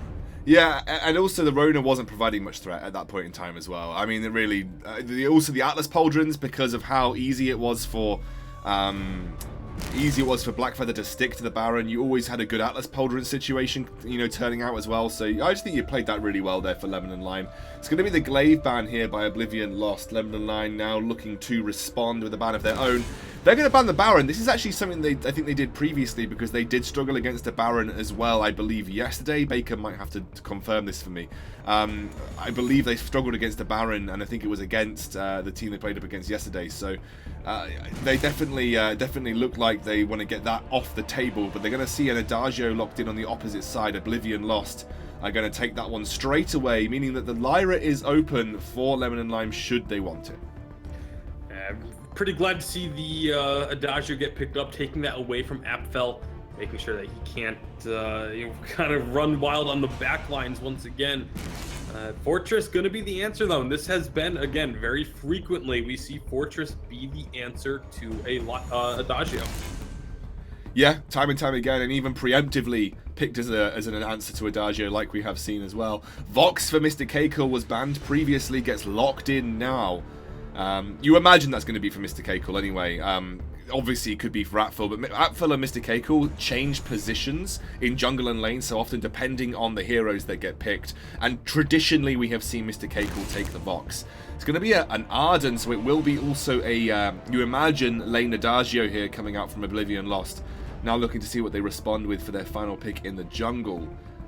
Against the oh no, okay. I mean, this is all over the shop if this is going to be a Ringo. It could even be a weapon power Arden. I'm not going to let Tasty Bacon get his hopes up though, as you imagine that might end up being a Ringo in the lane to play against the Vox, and now you're going to see Adagio go into the jungle. That's likely what you'll see here from Oblivion Lost, and Lemon and Lime now have their choice to respond with the final pick. It's a bad lane matchup for Vox because of the range discrepancy between the two of them. Ringo generally has the edge in lane trading. But Lemon and Lime are going to take that Kosh cut. No, they're not. They're going to finally switch and go for a Lance. So we're going to see either a carry Fortress or a carry Lance here, Bacon. I'm not sure which of them will be stepping up to that carry play, so I'm going to leave that up to Bacon to decide. But with Mr. Keiko taking the Lance here, it looks like it might be a carry. They're going to say it's almost certainly going to be the carry Lance, just because... Actually, no, never mind. I just got myself mixed up. I was going to say it would be a carry Fortress, because you're likely to have the Vox be weapon power, but it looks like it's going to be a carry Lance. It'll be interesting to see if now Lemon and Lime goes for the double weapon power, or if it will be a Crystal Vox. Yeah, that'll be interesting, and I think this is going to be a really, really cool game to get underway. And speaking of getting underway, we are! So that means it's time for Jaws and Bacon. Don't get him stuck in your jaws. I know he is tasty. I'm going to hand it over. Tell me about it. Well... Oh man, I mean, that was an entrance now. Thanks, Scoundrel. Thanks, my man. But we are into game number 2. Lemon and Lime, man. This team, they really kind of faltered a little bit in the early stages of last game, but really just kind of hammered it home, pushed it home, took it a little bit slower towards the end of stages of the game, and easily kind of pushed their way to victory, just abusing that Baron's just early game disadvantage in terms of kind of items and where he sits at. But this Fortress bit, you mentioned it time and time again, and I'm always excited to see a Fortress, but it does look actually we're going to see Mr. K Cool on the carry Lance, or at least the jungle Lance. And Fortress with a Lance can really help propel Lance into those impales. See if they can get a lot of shutdown. Daredevil will be the jungle with this Adagio, so we are still going to be seeing a carry Adagio just from a different position. Mr. K Cool solidifies that Ancient Treant. Now they quickly rotate on up to the lane. See if they try and make something happen on No Game No Life. He sniffs it out thanks to HF Guy and backs up to safety. Yeah, these or does he? Didn't stiff that out though. The Impale into the Githian wall does chunk a potion and has Ardent for protection as well. A Ghost even took a lot of damage in that exchange. They're going to back off, but that Impale into the Githian wall just almost stunted him and almost killed him. But luckily, you know, you've got an Adagio, you've got an Arden, you will be able to survive those small engages, no problem. I'm actually really curious to see if Apfel will be going for a weapon power build or if it will be a Crystal Vox. Started with the Weapon Blade, but that doesn't mean a whole lot. We've seen plenty of Crystal builds start with the Weapon Blade just to make that early game farming a little bit less punishing. It's going to be a bit easier for him to actually make sure he gets to his power spikes. And if it is going to be this crystal power, where do you think the build's going to go? Alternating current obviously is kind of an immediate choice, but where do you think after that? It's generally with a Crystal Vox ends up being alternating current into a Broken Myth. And then you have a lot of freedom in where you decide to go from there. But here comes Mr. K Cool, going to miss the Impale and immediately just turn and use the boots to get out. Not today, he says, as he prances away. Well, he doesn't really prance in that skin. I think the armor's a bit too heavy, honestly. Oh, man. He could have wore the Gladiator skin, actually, and just gone full fashionista with a HF Guy, but decided not to. I don't want to mix too well, make people think something's up. Maybe they planned it beforehand. Oh, yeah. Yeah, they message each other like, okay, we have to both go the same skins now because, you know, it just matches, right? It makes sense. They could be twinsies. Yeah, twinsies. Yeah, why not? Either way, this early start, you see now it is going to be Oblivion Lost doing this rotation of getting extra gold onto their laner. No Game No Life taking a couple of last hits from the jungle. Daredevil only at 7 last hits to his name as a result of these movements, so may cause the Adagio to struggle a little bit. We'll see if it does have any actual impact on the game. Apfel going for a heavy steal, so it looks like it will be Lemon and Lime using a double weapon composition. I like them having a double weapon composition more than I like Oblivion Lost having it last game because they really only have one person who has the freedom to pick up multiple armor items, and that's HF Guy. Whereas in game number 1, Lemon and Lime, they had both the Black Feather and the Arden that could both go for double armor. And you know, if Daredevil ends up going down that route, it's going to significantly impact his damage. Yeah, it really will, and that's going to be kind of, I wouldn't say the main problem that Oblivion Lost had last game, but it was surely a factor that kind of contributed in the team fights because it's never good. And we see obviously a lot of VG8 teams, they will go like 99% of the time, they will go a weapon power and a crystal power just to kind of even out the damage, so it's harder to itemize. But I mean, having 2 of those on the side of Lemon and Lime, we'll see how it works out. A tension bow is actually picked up from Mr. K Cool. He's looking for that immediate burst damage, Tasty. Yeah, they're looking to try and control the early game. I'm not a big fan of Tension Bow first on the Lance. It does really do a lot of work early on, but I just feel like it ends up falling off so hard by the time the late game runs around that if you're not looking to finish a game within the first 15 minutes, then it sort of becomes like an item that you should have invested elsewhere. But we'll see if they can find an early game advantage, which you have a box that typically means you're not going to be grabbing a victory that early on, but we'll have to see. Yeah, definitely wants the breaking point and double Tyrant's monocle to kind of get to where he needs to be. Mr. K Cool with that tension bow, and one thing I do like actually is the insta-kill Taka build with the tension bow. You like one-shot somebody and then run away again. That's my favorite. Just instant burst damage and then run away. That's my favorite Taka build of all time.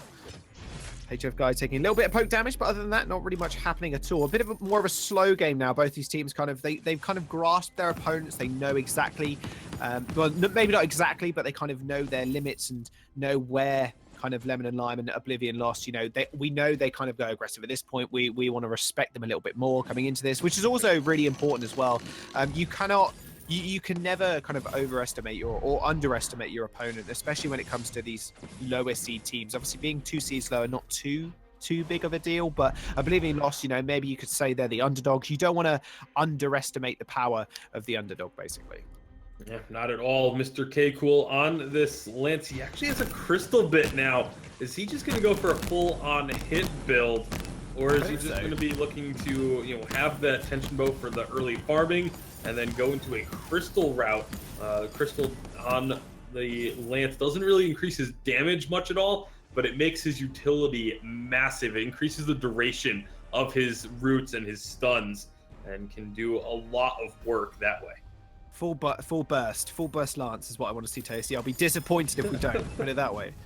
Full burst Lance. I want to see Lance almost one-shot, no game, low knife on this Ringo if he gets no like defensive items early. Obviously, he does have a little bit of armor now, but still, one-shotting a Lance, one-shotting a Ringo would be quite funny. Shatterglass instantly bought for Daredevil. All right, fair enough. Decides, you know what, I want more damage. That's fine. Definitely interesting. Again, Adagio, we see the alternating current be the first item pickup there, but just wants the flat damage, I guess. Wants to be able to heal a lot for No Game No Life. They've been putting a lot into the No Game No Life basket this game, so maybe it's just all about keeping him alive. It could just be their strategy. Well, that's the strategy of any game, I think. Just keeping your players alive, right? What wins games? You being dead or you being alive? I think that's the easy question, is being alive. Whoa, hang on a minute. Hey, cool. I've seen games won while the team is dead. Kraken? Must be Kraken, right? Or it can't be like some crazy backdoor minion play. He just sneaks through the entire ranks of the enemy minions, just sits there wailing on your base like, no, please, leave us. That would be truly embarrassing, honestly. I think you'd disband the team after that. I think so. I think you're banned from competition. Yeah. If you get backdoored by a minion. Yeah, you just completely ignored it and it just got completely missed by your minions. And it's literally sitting there wailing away with its tiny little wrench thing, just like doing a couple of damage at a time. That'd be pretty embarrassing. But that's not. Maybe that'll happen this game. I highly doubt it. But Oblivion lost. You know, they got a gold lead here. They have a 1,000k. A 1,000k? That's a million. Not a million gold. That would be ridiculous. 1,000. That'd be a pretty hefty gold lead. I wouldn't even ever come back and won that far. Yeah, I don't think any team would. I think you'd be able to stretch the game on long enough. To be fair, the minions probably just get too strong at that point. But a 1,000 gold lead in their back pockets, never a bad thing at all. And you can see that is mostly on No Game No Life here. 20 CS ahead actually of Atful. Yeah, a lot of emphasis again being put onto this Ringo. Nice and pale. Nice Gideon wall as well. Attack of the pack is going to get launched. Gauntlet goes down, does stun up all of them. No real advances here yet, though. That Gauntlet just being used. More of a defensive tool that time. But what an impale and a Githian wall coming out from Mr. K. Cool. They will start rhymes. That was pretty nice. Gold Miner is going to get started up here. It's about half HP right now. Oblivion lost. They are going to send out the Hellfire Brew. He's going to land on a couple of them. And Versa Judgment, a bit optimistic on that one. Does get channeled, doesn't get stolen though. As Gold Miner just goes straight over to Lemon and Lime. I don't think Versus Judgment was even on where the Gold Miner went down. I think that was just a very ambitious Versus Judgment. Worth a try. It's the effort that counts, Tasty, but sometimes, well, mostly it is the winning that counts, let's be honest. 90 seconds to not have that ultimate is a pretty long time. If I don't know if anyone from the side of Lemon and Lime actually saw that get channeled, though. And so if they didn't, they have no idea that the ult's not available. Otherwise, I would expect them to look for a fight pretty quickly, knowing that the Gauntlet, the Hellfire Brew, and the Verse of Judgment are all on cooldown. Like, that is a huge opportunity for Lemon and Lime to find a skirmish. That is pretty big. Do you know what also is pretty big? That alternating current that just got picked up. Mm-hmm. Aftershock even, not alternating current, from Mr. K. Cool. I knew what you meant. Yeah, good stuff. Good stuff. Just making sure the viewers knew as well. It's all good. It's all good. We got there in the end. But Mr. K. Cool is going to be doing a lot of damage, and that's exactly what I wanted him to do. I wanted him to be this one-shot Lance. No Game No Life is going to get jumped on. Those no ultimates are really going to just be a thorn in their side. And tell you what is a thorn in their side, or a lance, in fact, is going to be HF Guy going down. Atful taking a bit of damage there as well. Those bounces are going to bounce for days as No Game No Life has also taken off the back of that. I didn't even see that happen. I think a couple of autos just finished him off on the backside.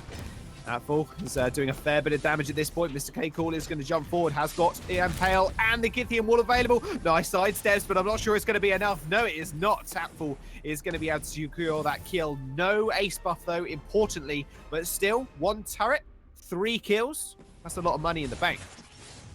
And they're going to be stealing away this jungle, too. Ghost a little bit low, gets a little healing from the Treant. And actually, is Mr. K. Cool going to be stuck here? Sentry's giving him a little bit of trouble. Nice gauntlet will lock him down. Achilles shot slowing him up as well. HF Guy, though, maybe on the wrong side of this fight. Does end up using the boots to get away. Not a problem. Hellfire Brew comes out. Who does it go for? It goes for Atful. Lands. Not too much damage. He's going to shrug that off. Not a problem. That was a beautiful gauntlet coming out from HF Guy, though. It really was unfortunate that they couldn't capitalize on it. And as a result, Lemon and Lime getting themselves the gold lead back in their favor instead. As you had mentioned not too long ago that it was about 1,000 gold. Well, you had mentioned 1,000K, but that would have been way too much. Let's be fair. Let's be real.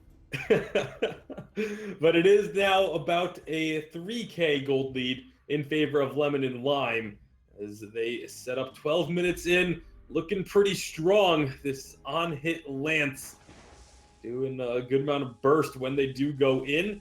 I'm curious to see is what will be added to this build. We also have the Breaking Point double monocle and tier 3 boots for Apfel, so he's going to be feeling pretty confident too.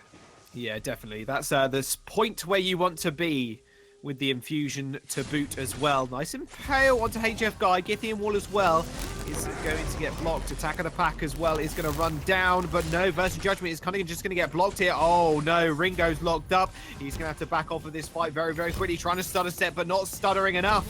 In fact, goes down. In fact, double kill coming through, even a triple kill, in fact, off the back of that one. Lemon and Lime showing up in this game number 2.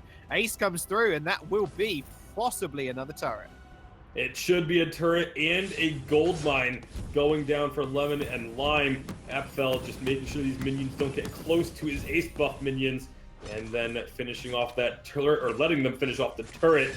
That's going to be 300 gold each. And gold payout is going to be coming along shortly.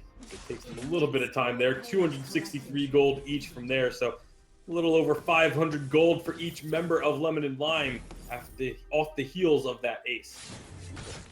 Pretty nice for them, and no longer are they in a gold deficit like you were mentioning earlier. That's stretched around 5,000 now. Really, really good for them with that gold miner going down. But, you know, there's a couple of minutes on the clock here, Tasty. We have got the Kraken spawning soon. That really can change games. We've seen it a couple of times before, but Crucible being picked up here as well is going to be extremely important. Just every single time Mr. K Cool lands an Impale, they seem to at least get something out of Oblivion Lost, whether it being a big ult, whether it being just a straight up kill. We'll have to wait and see as the Gauntlet does go down yet again, and Apple's in the back line there, just gets stunned up. He's actually just going to get jumped on. The entire squad of Oblivion Lost just trying to take him down. Beautiful double Githian. Well, yet again, Mr. Kegel is just going off and again. Double stun from the Versus Judgment. No one has fallen just yet. However, I just take that back completely as No Game No Life blows up Mr. K Cool. And finally coming back into this game, their first kill on the board. And that will be a 1-6. And will they be able to take anything off it? That's the question. Yeah, they were able to do a lot of damage to Apfel right off the bat, forced him out of the fight. 6-0. He was unable to really be too involved. You saw him on the back lines with low health. He was like looking for an opportunity, but not able to find it. Now he's here again, though. He is here. HF Guy going really low. A dash forward from Apfel. He actually just changed his target. Daredevil almost going down. And Ghost does pick up HF Guy on the back line there. Apfel just continually chasing. No Game, No Life. One more auto attack will do it. He finds him. Reflex box used for the shield, but it's not going to be enough. He is certainly ridiculous on this pickup. 7-0. Kraken on the board. Lemon and Lime looking pretty good right now as they're going to surely be able to secure this one. Yeah, with just Daredevil up, they're not going to be in a great shape to try and stop this. Kraken's not going to go down super quickly. And again, the bulk of their damage for the Kraken is coming from Apfel, and he's not able to get stacks off of a Kraken, but still quick enough that there won't be any contest from the side of Oblivion Lost. Kraken unleashed, 3 turrets remaining. Lime, see if they can make it happen here on this push, or will there be life from members of Oblivion Lost? They're trying to set up a little bit of a party bush here. It's not going to happen. HF guy gets spotted by that full scout trap. Party bush. That's my kind of bush, man. A party bush where everybody just gathers and sits there and waiting for people to walk in. Feels good, man. Can I just mention Alpha actually picking up a Crucible there as well? That's a interesting buy from him, but hey, you want to protect your team, you want to protect yourself, why not? Having that Crucible on you, you've got 2 of them, in fact. Corner does go down, they're going to get stunned up. Githing Wall comes through, Battle's on the wrong side of it, so he's going to be able to lay down a lot of damage here. Those Resonance Bouncers being pretty huge. Mr. Keiko yet again, just Githing walling them in straight away, and that's going to be a kill going over to Ghost. In fact, another one coming through. Apfel's going to be able to pick that one up. HF guy falls as well. He's standing there. He knows it's over at this point. However, the turrets are going down. Double kill comes through for Apfel in the end. Ace buff as well. Kraken knocking on the doors. And Oblivion Lost looking certainly lost right now, as they will end up falling. Lemon and Lime. What a fantastic series this has been. They're going to take this one 2-0. And Lemon and Lime coming back strong off their defeat yesterday, getting themselves into the next round. They have one more series win needed in order to get into the challenge battles, but they look much better today as they seem to be back on their game. Apfel, Mr. K Cool, and Ghost working together as a unit. Apfel 9-0-2 on this box, 12,000 gold. And they weren't even necessarily doing the hyper carry strategy that Oblivion Lost were using, and he still ends up with almost 4,000 gold more than his laning opponent. Very impressive stuff. Yeah, impressive indeed. And just again, they kind of took it slow towards the mid game there. They were like, okay, we know we've got the advantage. We know we can take fights where we need to. And I do really like the Lance build as well, obviously with the alternating current. No, Aftershock. I keep calling it alternating current. It's Aftershock. He did not build that. That would have been kind of funny though, an alternating current on him. And the tension bow as well. Just the amount of damage he's able to put out. And alongside that, the impales were just godlike from him. Every single time they got an impale, they were able to follow up with a kill or a big ultimate or ability coming through on the enemy team, which just left Oblivion Lost just looking completely lost in those fights. And one final thing I do want to touch on is that you had mentioned the Crucible coming out from Apfel on the box, and normally we would expect that to be an Aegis because you want that extra shield, but it just kind of goes to show they had no worries about Daredevil on the Adagio, and that's a problem. If Adagio is going to be going crystal power, it should be a massive threat to your opponents, and members of Lemon and Lime, they almost didn't even care about the fact that there was a crystal power Adagio. Yeah, not one bit. And Excoundrel, give us a bit of a lowdown on that match. What did you think about it? Well, I mean, I was just looking from a spectator point of view, but it looked like huge congratulations to Lemon and Lime. They looked like they knew exactly how to play this build. I haven't seen this Lance build, I think, in competitive since Kavalafar played it in lane in the European Live. I think it was the Spring Championships. Long time ago, last year. I think the last time I saw this particular Lance build competitively, or at least me personally, having been part of the game. It was pretty huge. And I gotta say, they knew exactly what they was doing. They had a great protect that Vox composition. Like you said, there was no way that Adagio was realistically going to get to that back line because the Lance made it very difficult for him to do so. So, he didn't really need to invest in that shielding because it wasn't really that much of an issue. The biggest threat to him was the Ringo. For the most part, the biggest threat to him was that Ringo. And I just gotta say, Lemon and Lime looking refreshed from yesterday, gentlemen. They really looked like they're back on the ball, and they're going to be seeing themselves into our losers bracket final, which, speaking of which, I'm going to show you guys the playoff bracket before we head to a very quick break, because our last game of the day is going to be Reliable Union versus Waves. It's going to be a really awesome game in its own right. So having a look at the playoff bracket here, you can see Lemon and Lime just 2-0'd Oblivion Lost. Now Oblivion Lost, unfortunately, we wave goodbye to them. Their VGL ends here. They will not get a chance at those VG8 spots.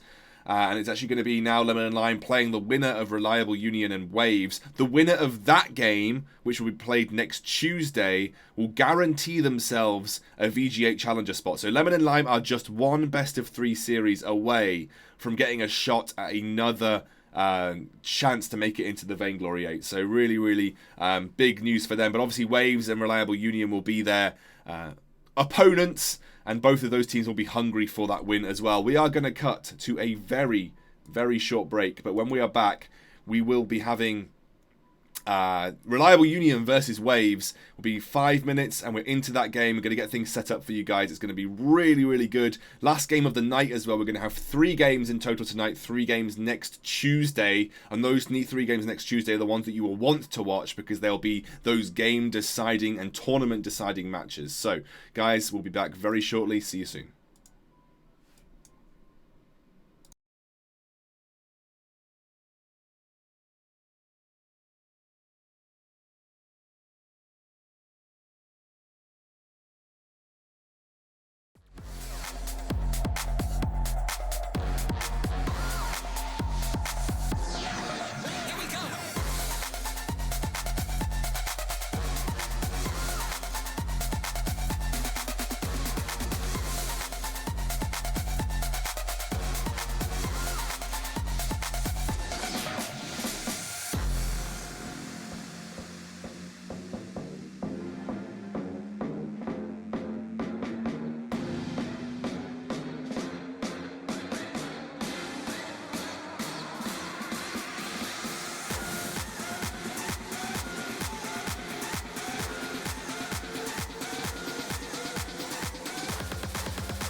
Welcome back, ladies and gentlemen.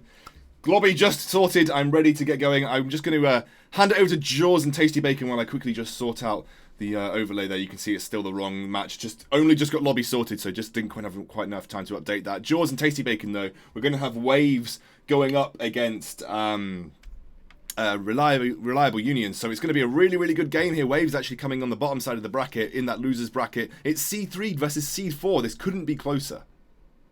Yeah, that's the big thing to look at this one as well. Yeah, C3, C4, the closest match we've had. But we've had quite a bit of an upset today with Fnatic Gaming taking fluffy chickens off the board. And Oblivion lost. Yeah, they didn't do too hot against Lemon and Lime. A bit more of a reasonable decision to make in terms of who you wanted to kind of pick. Lemon and Lime definitely the favorites coming into that one. But this one is, I think it's anybody's game, Tasty.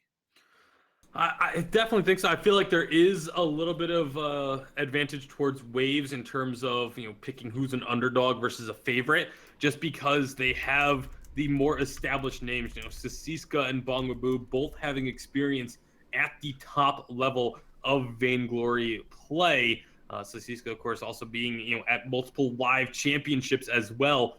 This is a guy who's made the change from being a captain to now being the jungler for his team, and it has really paid off. He's looked very solid. Yeah, maybe those big names will kind of carry them forward. We'll have to wait and find out. Having that live experience as well is something interesting to think about, because it's not going to translate into kind of online play like we're doing now, but still kind of having that experience of playing a little bit more under pressure might work out well for them. And we're actually just going to jump straight into the draft, as we do have a reliable Union. We'll see if they are reliable this game. And Waves, obviously, over on the red side. Is it going to be an Adagio Lyra straight up ban here, Tasty, do you think? We'll have to see, actually, guys, because, I mean, that's... I wanted to jump back in, by the way, because I felt like I hadn't said anything for quite a while. Oh, it's okay. I was like, I'm not Tasty, but I'm going to jump in and say something anyway. It was the Fortress comes out. That's been a ban that seems to be recurring, and that's definitely something that these high-level teams seem to be respecting as well. Tasty Bacon, talk me through this, because I know this is something that you were saying the other day. Fortress has, as this meta has developed on update 2.2, Fortress has slowly and surely become more and more of a priority for both a pick and ban for teams. I think a lot of it is just because again, it's all about the healing and a lot of sustainability. We're seeing a lot of, Serpent's Masks and Eve of Harvest on heroes, as well as obviously the Adagio and Lyra. And Fortress is able to provide not only the mortal wounds that can really dampen that healing effect, but you're just having the movement speed increase for his allies, or whatever target he chooses with the Truth of the Tooth is really useful for a lot of these engage-heavy compositions. Absolutely. It's going to be the Kestrel and the Lyra locked in here after the Glaive ban. So obviously, again, another pick your poison moment with Adagio going over to one side, Lyra going to the other. Looks like Reliable Union are going to prioritize the Koshka here.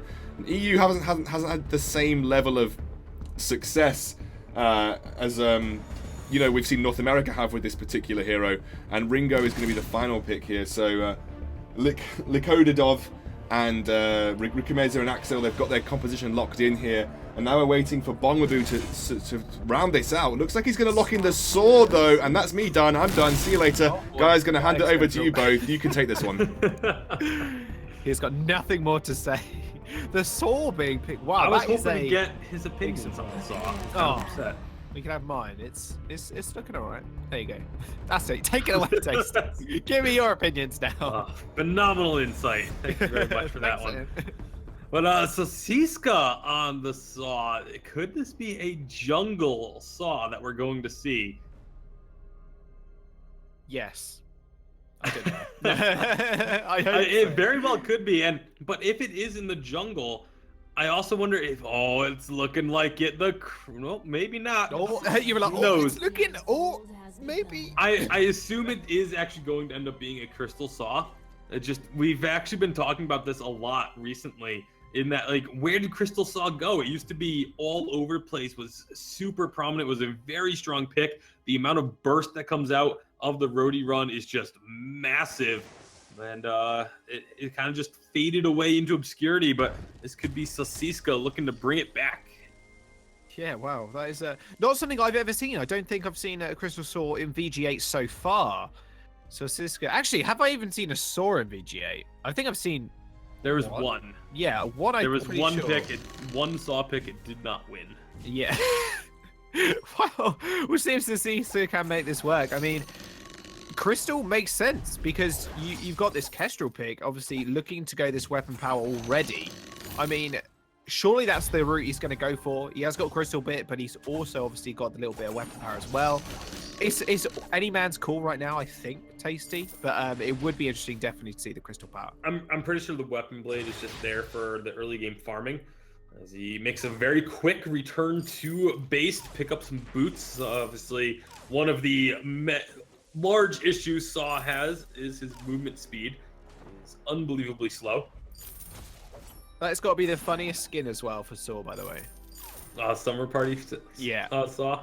Yeah, the Super Summer Party. I like the floaties. Yeah. The floaties are my favorite part. It's pretty funny. He's a big guy, man, but hey, he can't swim too well. You know, he sinks quite rapidly, and he's got a massive gun as well. So you know, I mean, that probably kind of aids him sinking, and they kind of sync their skins up as well. We were talking a bit about earlier, Tasty skins wins, so got to keep that in mind as well. But with the Kestrel coming up in the weapon power, and with Saw, we can imagine that's just speculate right now that is going to this crystal power route. It's going to be such an annoying time for people like Axel, obviously on this Ringo, for him to actually clear these waves, because they're just going to be constantly pushing in. Yeah, that seems to be the plan. Sasiska spending a lot of time up here in the lane. Hasn't really looked for an opportunity to go in though, but the suppressing fire is going to do a ton of damage.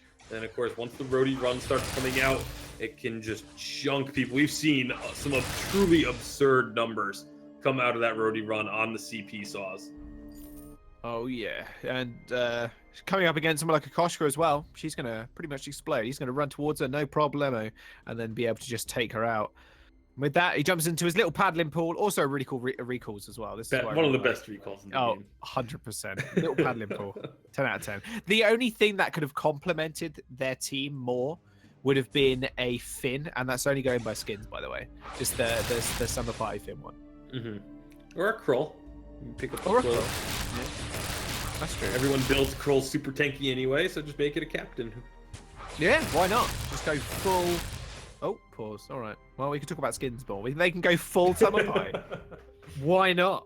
Exactly that. But okay, so we got a pause. So it does mean we get to spend a little bit of time talking about the early game compositions and how these are actually going to work, because we've seen Koshka today already. And do you think it's kind of hit or miss with the Koshka being very, very early game centric, just making sure they can get, making sure your laners can get ahead, or even just kind of getting ahead yourself, and then from there kind of just taking over the game? What do you think about this Koshka coming up against the Saw pick? Well, it's going to be interesting because so much of it is going to rely on, Saw getting that suppressing fire down from a safe spot where he's not going to get jumped on. If you can see the Saw when he puts suppressing fire down and everyone can jump on him, he's locked in place for such a long time. There's been times where we've seen a Saw just outright get killed while suppressing fire is down because he just didn't have the ability to try and survive that. But if the suppressing fire goes down from deep in the back lines or from a brush, you can get spun up and then look for those roadie runs. It can do some serious magic. But that's really going to be the key of it, is can they get those suppressing fires down safely?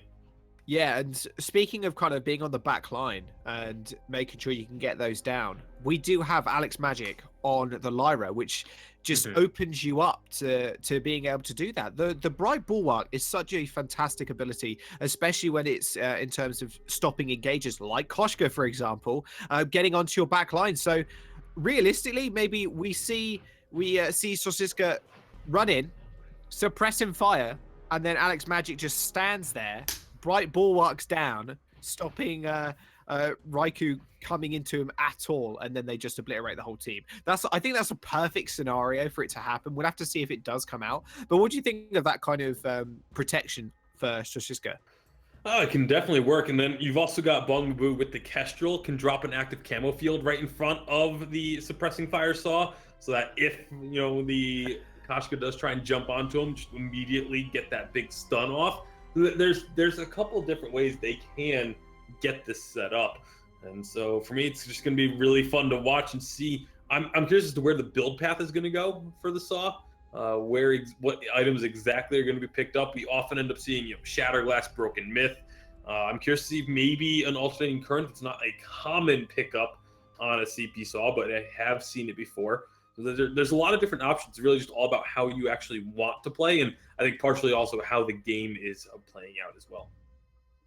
Yeah, I definitely agree. I mean, having such a diverse build path in that sense really opens him up to a lot of flexibility, which is always good, especially when coming into not. I wouldn't say. Well, I would call this actually kind of a interesting team comp in the way it's like not very meta, but still having that ability to kind of flex is also really important. We are on pause, obviously. Thank God we're back into the game. No worries, ladies and gentlemen. We are back in the action, or what is a very slow start to this game. And I can't imagine we're going to see any too early skirmishes. And it does look like, in fact, we are going down this Crystal Saw build. So, happy day, Tasty, eh? I'm actually a little bit surprised we're not seeing some aggression come out, especially from the side of Reliable Union, because a Saw in the jungle isn't exactly the most durable thing out there. You can really make some plays on it early on before it gets rolling. So I would have liked to have seen maybe Kashka and even pull the Adagio every so often down to try and make some plays happen. But instead, Waves, they're going to be the ones making the plays happen in the Hang on a minute. Oh! I don't even know where that came from. Downtown, the glimmer shot just flies on through, does tag Axel in the back of the ankle and just takes him out, no problem. Wow, Axel did not see that coming whatsoever. That turret is going to be aggressed on as well. I spoke a little bit about earlier how those turrets are going to fall pretty quickly. Those waves are going to disappear as well. There it comes yet again. And oh my goodness, the damage coming out. Wave just coming up big already. Alex is going to be able to secure the kill. Axel is back in here, but Bong is going to be able to run away. Not a problem with that active camo. Already, Soshiska putting down so much work with that suppressing fire. Yeah, Crystal Power suppressing fire does so much damage. Maybe, it's been so long since we've seen the CP Saw. I wonder if maybe some teams have forgotten just what sort of damage that does, because that's 2 kills they picked up that really just seemed like it was the damage coming out from the suppressed fire not being respected and just kind of getting caught out a bit. Yeah, completely caught off guard. Axel definitely was not expecting the damage from Bong Bamboo. Did just end up falling there. 2 kills already, and they are not on an important target on Alex, but Soshiska, very, very happy with the kill he's got, and he's got an assist as well. That's a lot of gold under his belt right now, in his little knapsack, if you will. And with that, obviously, he's going to be able to scale up pretty well into this mid-game. We'll see where they decide to move. I wouldn't be surprised if they put a lot of pressure onto this turret once again. Look to take that down early as Soshiska picks up a couple more components there. Still not sure if it's going to be a Shatterglass or a Frostburn first.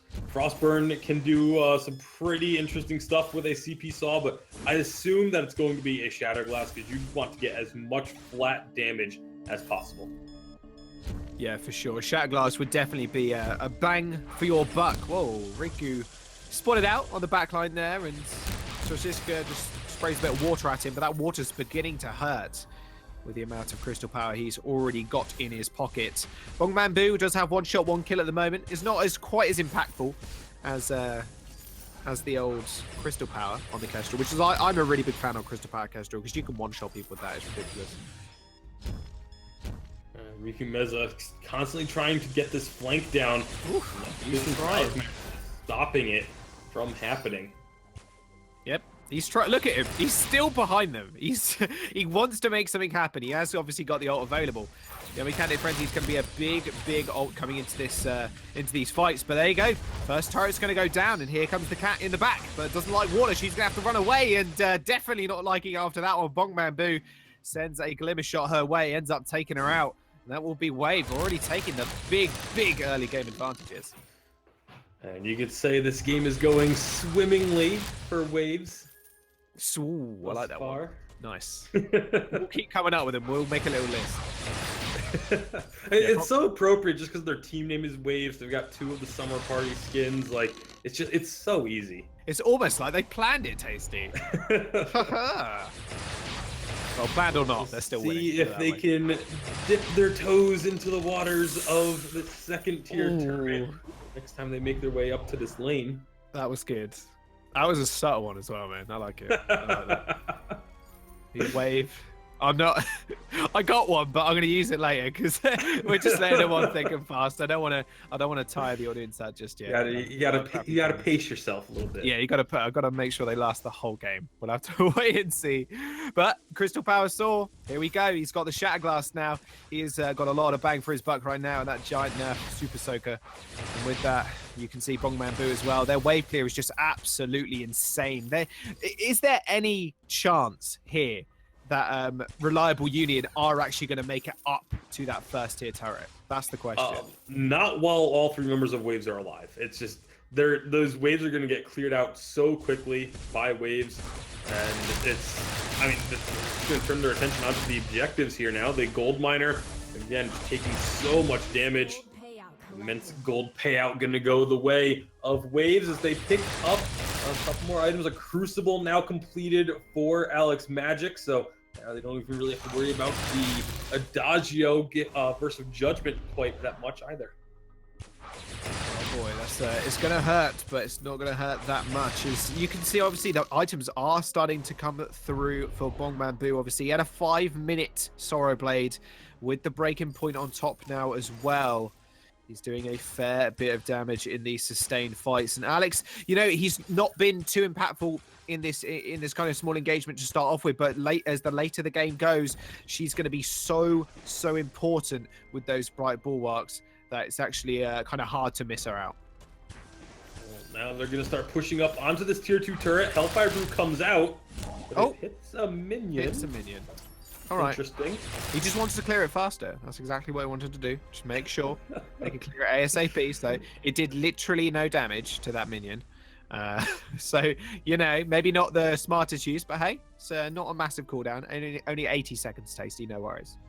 I mean, it is a weapon power Ringo, so you're not typically looking to be making a ton of work out of your Hellfire Brew, but you're still typically looking to hit a target that's not amazing.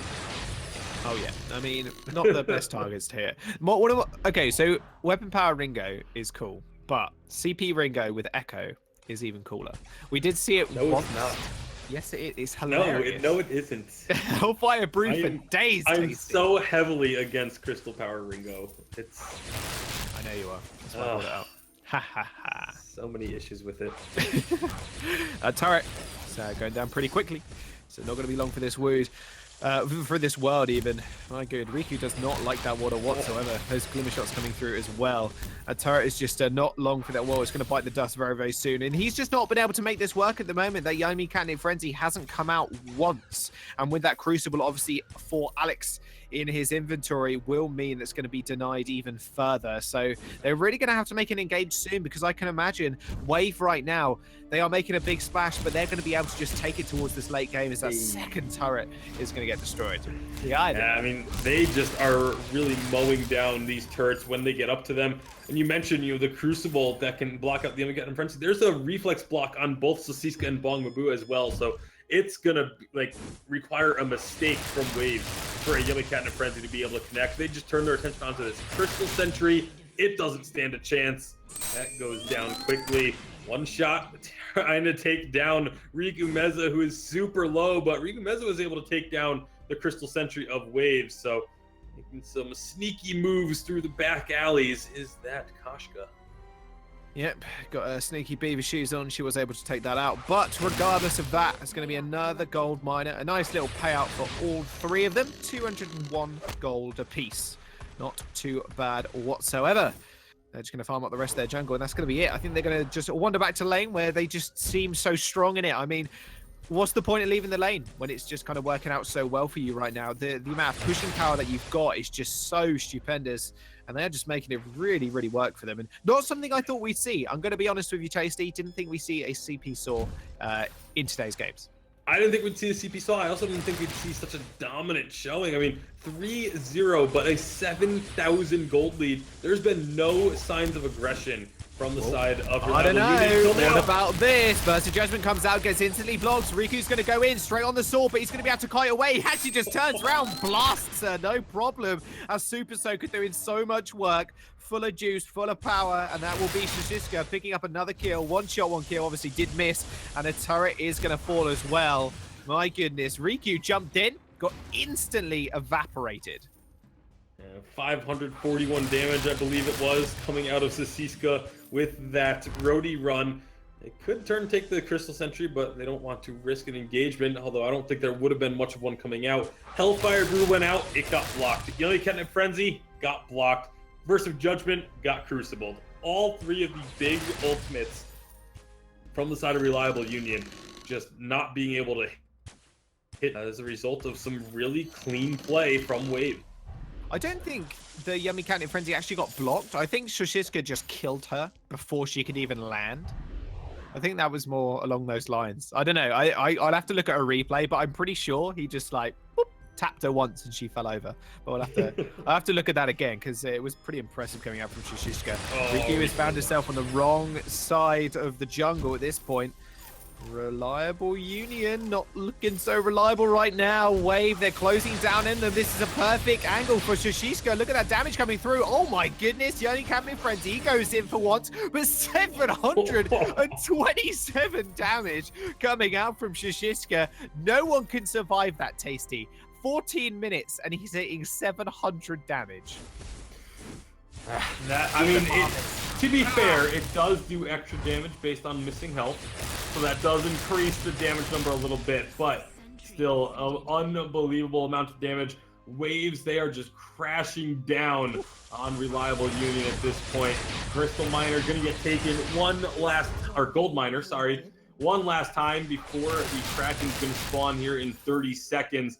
I mean, the vision control is impeccable from Waves. There's just red dots all over the map. Not a single blue scout trap to be found. 8-0, an 11,000 gold lead. 11,000 gold. 14 minutes as well. It's just so impressive. The sheer dominance coming out from Waves right now. Looking pretty good. One shot, one kill. Testing the gold miner. That's a bit odd. Not sure why she sent that one out, but hey. Just testing it, I guess. Goldmine is going to fall over, though. Kraken is going to spawn. And with that, Bong Bamboo going on the aggressive here. Well, Hellfire Brew is going to be the trade. There will be Bright Bulwark going down as well. But Shoshiska, look at this guy right now. Eve of Harvest with the Broken Myth. Not too many defensive items on him either. Shatterglass, obviously, from the early stages. He is just hitting like an absolute truck. I just want to point out that Bong Bamboo did not block the Hellfire Brew. Got a sigil from Alex Magic, and that healed him to full. Already. Well, hang on a minute. Well, he's dead. He's dead. Axel is next on the menu. Here comes Riku. He's dead too. All right, fair enough. Wave, I think, yep, Axel decides to recall in the middle of the lane. It's not going to happen. Ace comes through from Wave. What a clinical performance from them, by the way. 11-0. They've not lost a single turret. They've not lost a single gold miner either. They have complete dominant vision control as well over the jungle of Reliable Union. They're going to be able to take this game easily. And my goodness, the drafts are going to have to change up, I feel, for Reliable. Are they going to ban the Saw, though, Tasty? That's the question. I don't think you can ban Saw just off of one game. I don't know what you can do because Waves just looked absolutely dominant. Not quite a perfect game because they did lose a Crystal Sentry in the process. But other than that, a perfect game going through Waves as they were just looked like to be on another level from what Reliable Union were able to bring out. Well, Excoundrel, I know you've had some jokes stirred up. I know you've got some there. I know you've got some lying in wake. I like that. Yeah, that was definitely a dominant performance from Waves. It seemed like high tide for them, crashing against the beachhead that Reliable Union were trying to put up. But I'm gonna say you say you can't stop the ocean, and looks like Waves are showing that right now, really eroding what Reliable Union could bring down to the table. Oh my god! You saved them all up, and it was used in counter. We need like a little counter that just like dings every time one of these comes off. We're gonna. I'm gonna switch the teams over, and we're gonna try and get this underway ASAP. That was a dominant performance. That CP Saw was the first one I've seen in quite a while. I'm just gonna make sure we got a couple of requests coming through from the teams, guys. What do you think needs to change specifically going into this next game?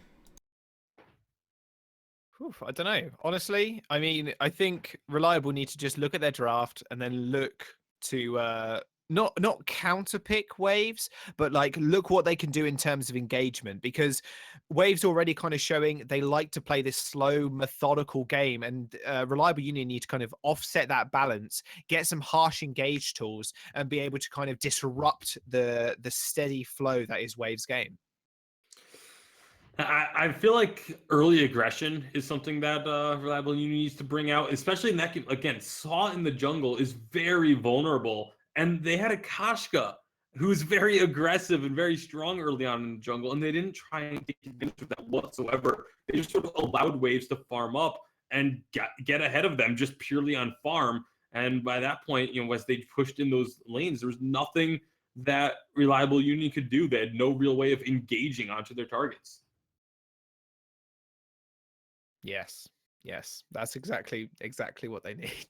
That's it. They need that. They need to be able to just get ahead in the early game, push forward from there, and then try and make something work, because realistically, they took over the game. Waves at the start, they slowly and methodically made it work. They made the Crystal Sword work, which, would you say Crystal Sword takes a little time to build up? Because in that game, he completely just took over from like the 5-minute mark. As soon as he kind of had a couple of kills under his belt, that was it. It was done. He was just pushing Waves consistently and just making sure they were able to stay ahead at every inch of the game. With that reliable early game that they need to maybe produce, would you say, what heroes would you say actually they need to pick up?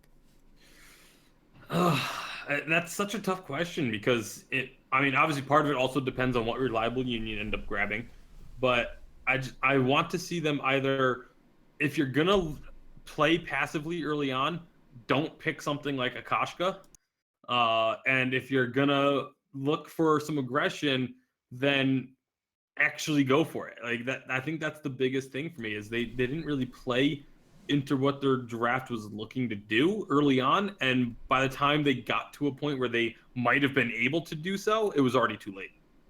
It really was already too late. And Alexandra, give me a little breakdown of how that kind of went, how you think it might want to go in the early game for Reliable Union there, because it kind of set me off balance on how clinical that was. Oh man, I wish I could tell you. I've just been sorting out.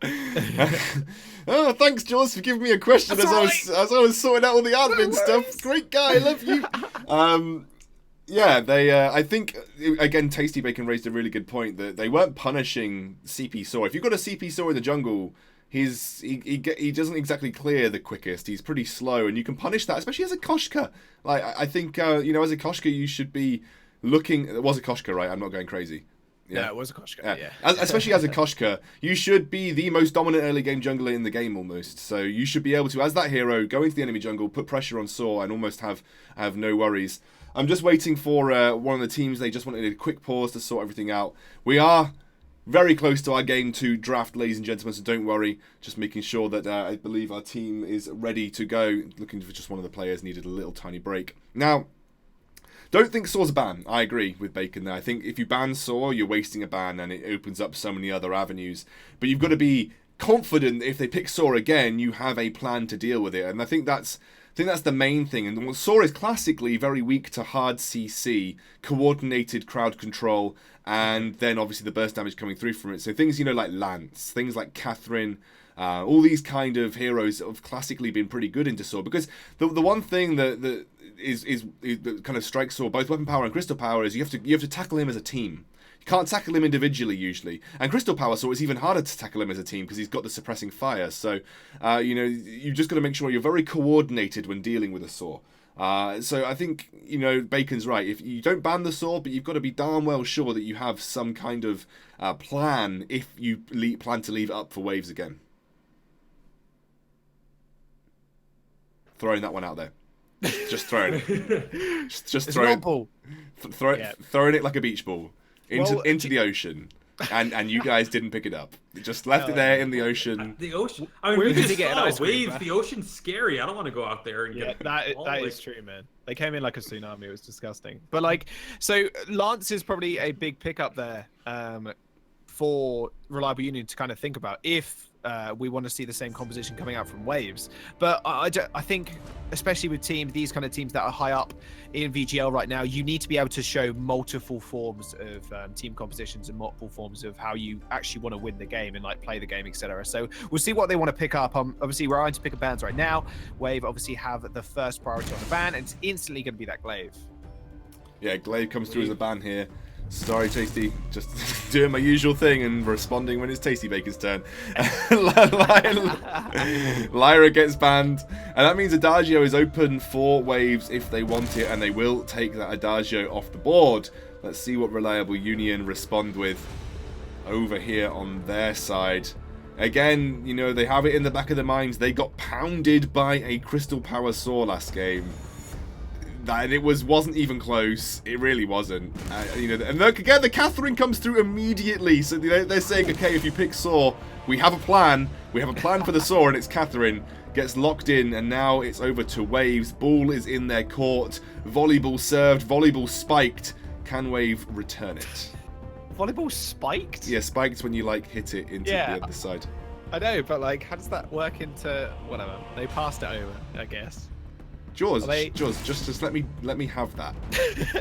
I mean, you've been saving them up all game, I can tell. You've been writing them down, let's be fair. Lance is going to be the lock-in, and they decide, you know what, actually, we'll take the Lance this time. It's probably a good move. Especially against someone like a Kestrel, locking her down is going to be fairly easy, if they can pick her up, obviously, there. Oh, see you later, Tasty. And Riku, with that, they are going to pick up the Jewel as well. Wow, a Jewel coming through. Okay, so Bongman Boo decides, you know what, actually, going to... pick up that one up quickly. Where's Tasty? Yeah, don't worry, buddy. I got it covered. If you're reading the ever so special production chat, then again, don't worry, I've got it covered. If I worry, Jaws, then it's your time to worry, and I'm not worrying. That's true. So don't worry. Sky is going to be the last lock in as well. So a Sky, and me and Tasty actually discussed this yesterday on VIS. Sky is not got a good win rate at all. No matter what you build, weapon power or crystal power, it just hasn't got a good win rate. And I'm not entirely sure whether that's just because teams don't really know how to properly play with her, or it's just the enemy team most of the time know how to play around her, because that death from above just hardly ever hits. Well, you need to look at the prevalence of things that do well into Sky as well right now. Things like Koshka, things like Taka, all of which have been seeing quite a lot of play. Those are classically counters to Sky, so that's why you're seeing her win rate probably isn't as high as it should be. And also, Sky is very user dependent, like super user dependent Sky. So the thing about her is that it really depends on the particular person playing that hero as to whether she performs well or not. One of the sort of the highest user dependence heroes in the game. So again, you can be a great Sky player or you could be a mediocre Sky player, and there's a very thin line between that. Bacon is back, I believe, and that means I don't have to cast the game. Gonna hand it back over to Jaws, and the tastiest of Bacon, das Leckerspect. That was one of the most sultry, tastiest I've ever heard. God damn. Kind of liked it. What an intro. Well, we'll use that more often. Show. Catherine is going to be the pick up here, Tasty. I'm excited because I do love myself a bit of Catherine. It's not going to be picked up into, we guessed it, the Saw probably wasn't going to be in the draft this time around, but we have got a Jewel in the lane. Yeah, weapon power Jewel. This has been a pick that's had a lot of success recently. The damage coming out of it is just massive. As long as you don't turn your back on your opponents, you can do some serious work. You really, really can. And we've seen the Jewel. We have seen it hit or miss, but when it does pop off, it pops off. And those big red buttons, they do hurt regardless. And it's just so frustrating coming up against her because, if she's marching towards you, she's taking a little bit less damage than maybe you hope. And you will end up falling much, much quicker. But let's discuss the Sky real quick. So I just mentioned, obviously, to the viewers that we did discuss the Sky in VIS the other day. And we said about how she is very, very... she's not very high up on the win rate scale right now with... I think it's going to be 1 or 2 wins out of the amount of games she's played, which is absolutely ridiculous. And why do you think that is? And do you think it can work in this comp? I think part of it is just the weapon power Sky I just don't think brings a whole lot to the table. Yeah, she can move around fights very well, but it's there are just other heroes that do what she tries to do a bit better. Death from above doesn't bring a whole lot of lockdown utility. the damage. If you're just going for the straight basic attack damage, I'd rather have a Ringo or a Box or a Gwen. It's just one of those picks that is kind of in a weird spot right now as a weapon power. I feel like as a crystal carry, she can do a lot more coming out of the jungle, but most teams have been picking her up for the weapon power carry. The thing that I'm most curious about is Bongmabu not starting with a Book of Eulogies. That's usually a very staple item for any melee laner, but foregoing that in favor of just trying to get to this Sorrow Blade as quickly as possible. Yeah, definitely wants the damage ASAP. With that, Riku obviously has switched up to the lane position this time. Obviously, we saw Axel on the lane, but decides, you know what? I'm going to take the back seat this time. I'm going to go into the jungle. You can just battle it up in the lane on that Sky pick, and we'll see how that works out. But Bongmabu, so coming up against the Sky, obviously, like you said, no Book of Eulogies for the sustain, but realistically, Sky's going to be looking to clear waves. She isn't going to hit hard with the A, obviously, ability. She's not going to run forward to just mow you down. Do you think that's kind of why they didn't pick it up, because they're not that scared of Wave in this early game? Because Wave has just proved, obviously, last game that they can be such a force to deal with. And speaking of force to deal with, Alex Magic making the plays. Oh my goodness, just blow up the Kestrel. Alex didn't really stand a chance in that one, and Bongmabu just jumps on it as well. First blood, in fact, is going to go over to that Adagio, and that is going to be an Adagio jungle as well. We haven't actually talked about that just yet, and that's going to be really nice for it. Yeah, so Siska took a lot of damage in that, but able to stay alive as they get the first blood. Jungle intensifies, so no more Ancient Treant.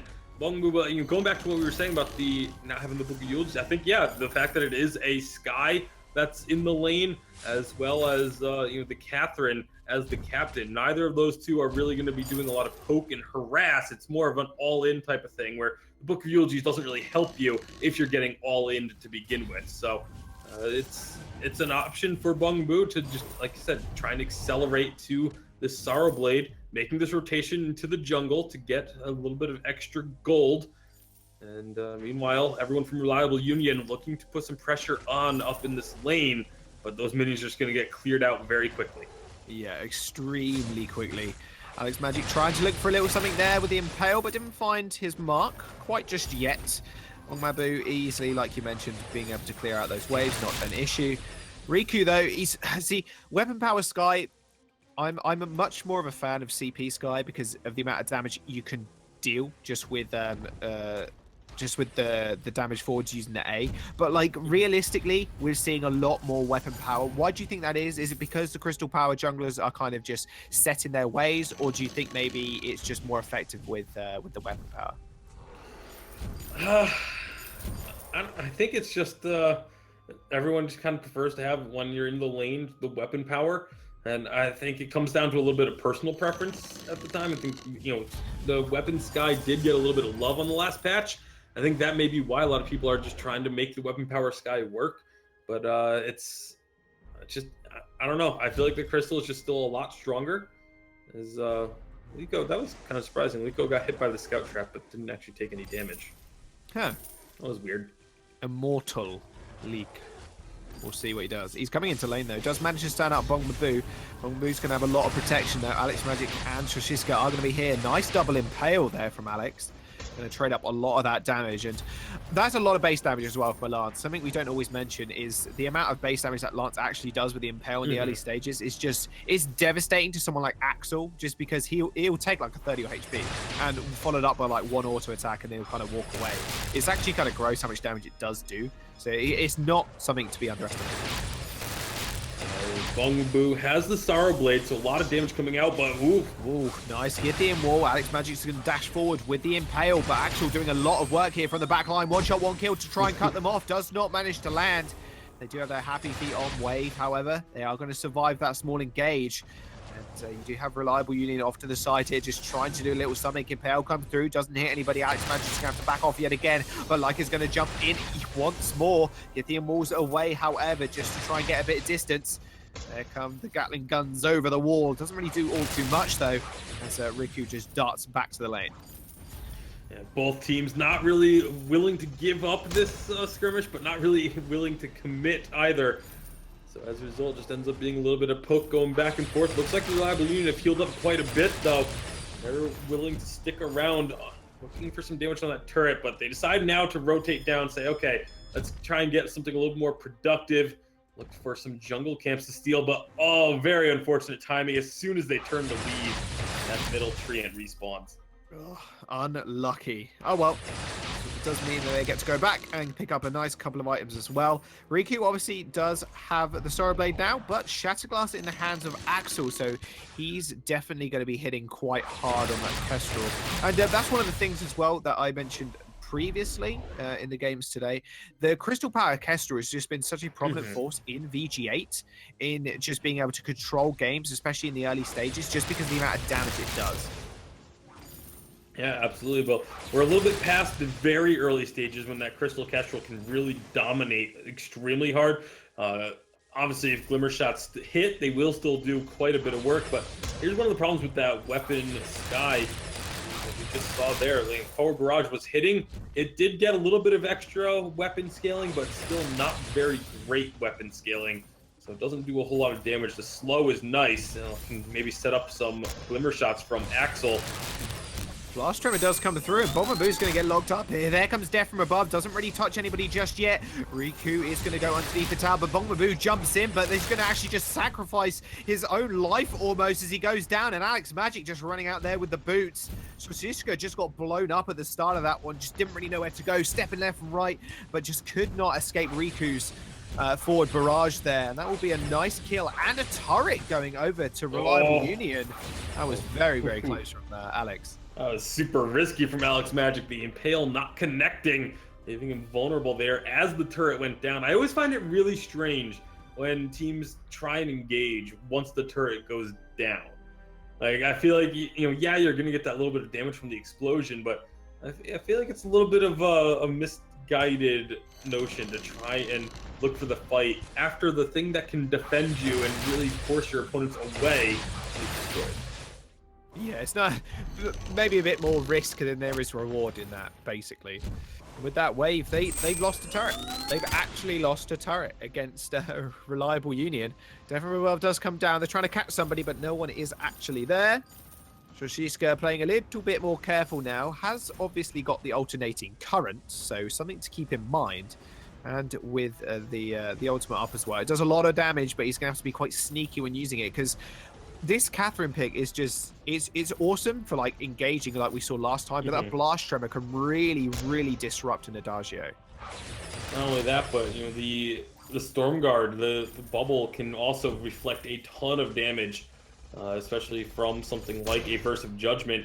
Bongmaboo has a Tyrant's Monocles, and does have the Overdriven Thunderstrike, so we'll be able to get some crits off of those when they connect. I just think Reliable Union, just from a gameplay perspective, has come out much better in game number 2. The aggressive moves, they've been looking to start the trades, and that was what I was saying they had to do. In game number 1, they were just playing way too passively, letting waves kind of do whatever they wanted, and this time showing a little bit more assertiveness on the Halcyon Bolt. Yeah, they haven't quite got there yet, but with that first turret going down obviously in their favor, they are definitely on their way to kind of making a name for themselves in this best of 3 wave. Unfortunately, it's more of a light, a light breeze at the moment, not really making anything too big. Alex Magic has had some fantastic impales, but unfortunately just losing that first turret just has really swung the momentum and swung the tide in Reliable Union's favor. Interesting to see Sasiska pick up a level 9 weapon infusion. We have seen actually a couple of Crystal Power Dashers go for the weapon infusions just to get a little bit extra attack speed and damage, but hang on a minute, Alex goes in for the Impale, combat rolls away, but it doesn't mean Riku isn't done with him just yet. Shishiska following up with the damage though. Bongmaboo is going to jump in as well, and that's going to be a fantastic turnaround coming through for wave. Alex Magic is going fairly low, big red button pulls out and he gets the kill as well, but that doesn't mean Axel is finished all just yet. One shot, one kill is not available, but the Glimmer Shots are still in that stealth. Is going to come out, not going to find his mark just yet.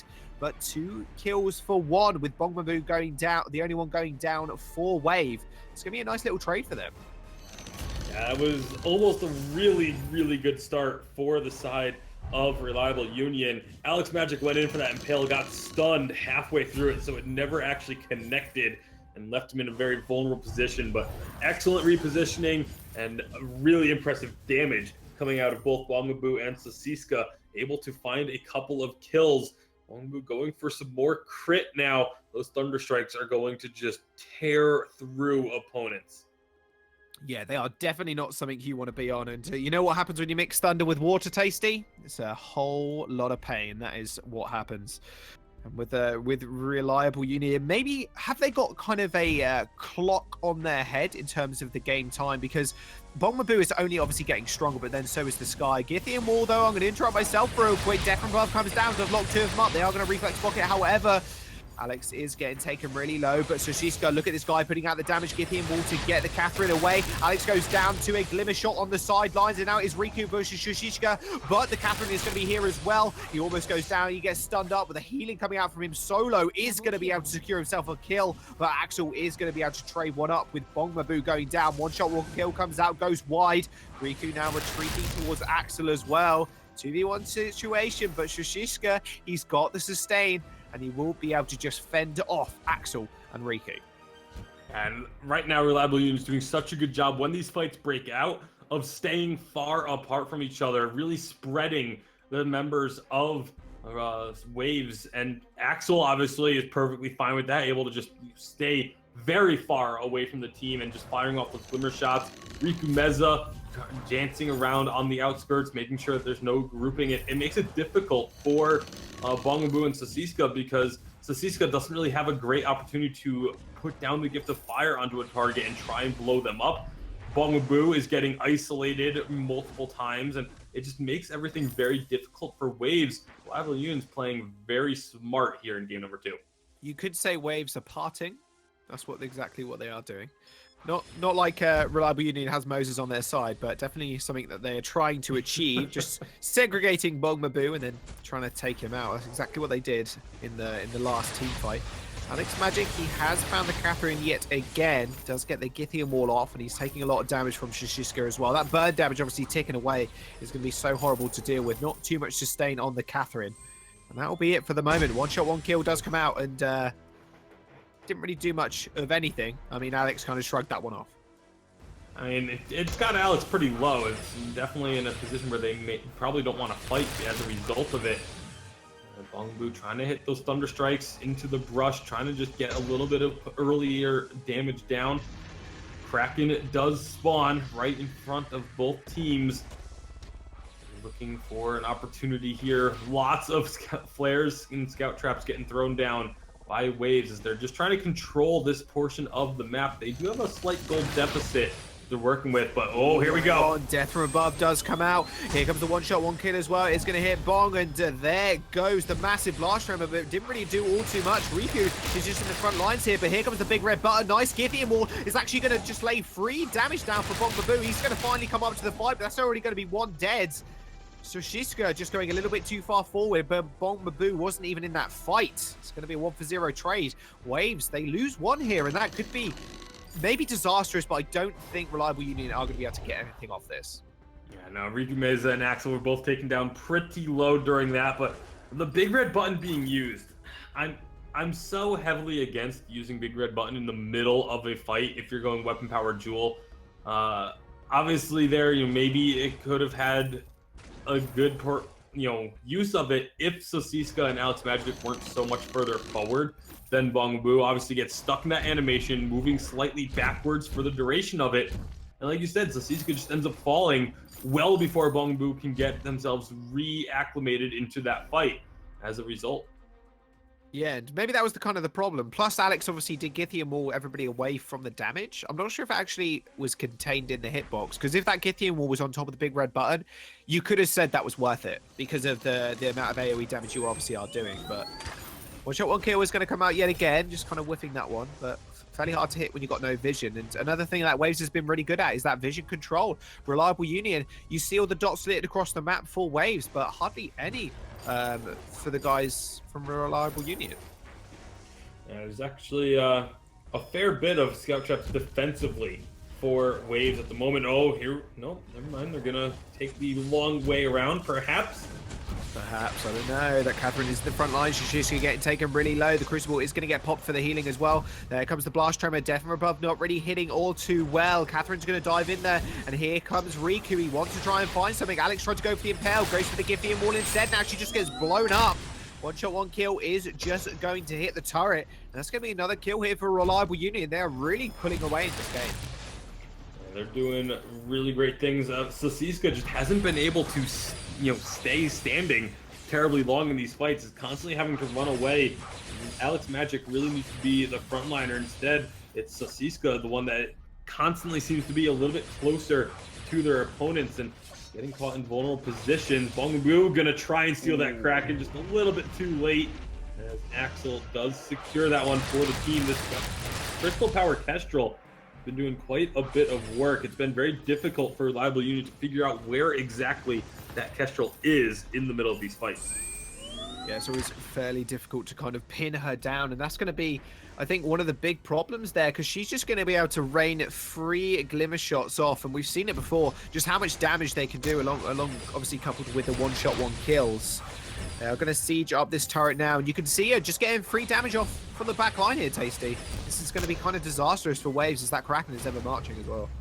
400 plus damage with each glimmer shot onto the turret. Alex Magic, Bongboo, and Sasisko, they need to make something happen soon. Now they're just trying to chip away at this Kraken. Yeah, they're trying to get it. Death from above does come down. Stuns up too. Blast Tremor as well to silence them all. Here comes Riku. He's going to do a lot of damage in this front line, but Alex Magic is going to kind of deny a little bit of that with the Giphy, and also Shiska's going to have to back off as well. That Kraken is still on the field. It's still chipping away at their turrets. They are going to be able to take it out, and that is a Kraken for a 1-turret trade. That's always kind of seen as worth. And with Wave, they kind of repel the likes of Reliable Union right now, as they do manage to kill the Kraken. They get a little bit of gold in return for it as well. You can see the gold's still fairly close, about 2,000 difference between the two teams. But Reliable Union definitely have all the momentum on their side. Waves looking to come up aggressively, looking to maybe take down their first turret of the game. I'm going to say, we don't need any minions, we just need the gold. Grab that one, but now they could be in trouble. Death from above, 1-shot, 1 kill. Does nick Alex in the back of the armor. I'm not sure that he's going to survive too much longer. Riku is going to be in the front line as well. There he goes, finally down. Axel, yet again, like I said, Tasty, he's just following this damage up, but so is Bongboo. Big red button goes out, it misses completely, and that will mean Axel is going to be able to pick up 1 kill. It is now a 2-on-1 situation with Catherine falling as well. Bongboo almost turned that one around, but yet again, Tasty, not something that you like seeing, using that big red button in team fights. Yeah, and again, you gotta figure, you just step forward, throw down a Thunderstrike, you're gonna do more damage with a weapon-powered jewel than if you throw out that big red button, especially if you don't end up hitting with it, as that was definitely a wasted ultimate there. But Bongboo, I'm seeing just too many misses above the jewel's head when these Thunderstrikes are getting thrown out. If even just half of the ones that got missed in that last team fight connected, that's a fight going the way of Waves. So hopefully for Bongboo, they'll be able to tighten that up, get a few more hits with these Thunder Strikes. See the Aegis being completed, maybe going into a bit of armor. I'm assuming it will be a metal jacket, but it could also be an Atlas Pauldron. They don't have an Atlas Pauldron, just try and slow down the attacks coming out of this sky. But that hasn't really been their focus. It's a lot of the damage is coming from Axel on this Kestrel. Yeah, it is. He's doing a fantastic job, and it does look like they're going to look for another fight here. Reliable with the reliable damage at this current time from Axel, doing an absolute just field day with work. Look at this. Look at the damage being chipped away. The health bar is just falling ever so slowly. Axel still using that stealth on cooldown. Death from above comes down. Bongboo's not going to get found by it. Axel's going to come through as well with a 1-shot, 1 kill. Not really doing all too much. Bongboo's actually going to have to pop the Crucible there just in order to stay alive. Axel just forcing them to their base. Just this power of this Kestrel, I mentioned it earlier. It's just been so oppressive in this early game, and towards this middle stage of the game when you've got these 3 items, you just seem unstoppable in terms of poke. I mean, I'd say we're pretty much into the late game now. Yeah, all right, it's the minutes in. It doesn't feel like we're 22 minutes in though. I definitely can see where you it feels like we're in the mid stages of the game just because they've been so like the fights haven't really been all in. They're just kind of these like half-committed fights that end up finding kills. But here we go, another one. Might not be a half-committed fight. Alex does find the Catherine. However, Bong Mabu on the backside just gets destroyed. Toshiska is going to go down as well. Double kill for the Sky. Will this be the first win for Sky in a competitive VG game, Tasty? I'm not entirely sure. I think they just might end this game and prove us that maybe, just with a shadow of a doubt, that Sky might be a viable pick. Oh, Sky is definitely a she does have some wins. It's not a great win rate.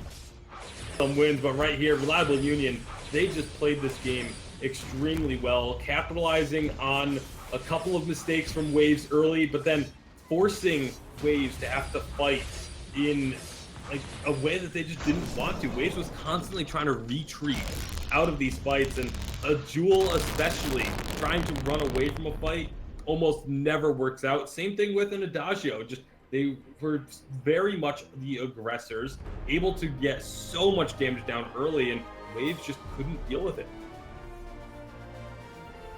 They definitely couldn't. And the wave clear we talked about in the first game from Wave was just absolutely spectacular. But coming in with this Axel pick, looking to make pickoffs that we were talking about earlier. This is what they needed to do to kind of stop Wave getting ahead. And that's exactly what they did do. The Sky, you know, we weren't 100% on it because of the previous win rates on the hero, but really did show us what it actually can do when it gets rolling. Wow, ladies and gentlemen, that is actually going to be a tied-up series here at VGL, of the final game of the night. And I'll be honest, that was an impressive performance, you'd have to say, coming out from Reliable Union. I thought this could potentially be a complete sweep by Waves, but Reliable Union do find themselves back in the driving seat. And again, this is something I always talk about when it comes to duel compositions. If you're not the team to be aggressive, duel sucks.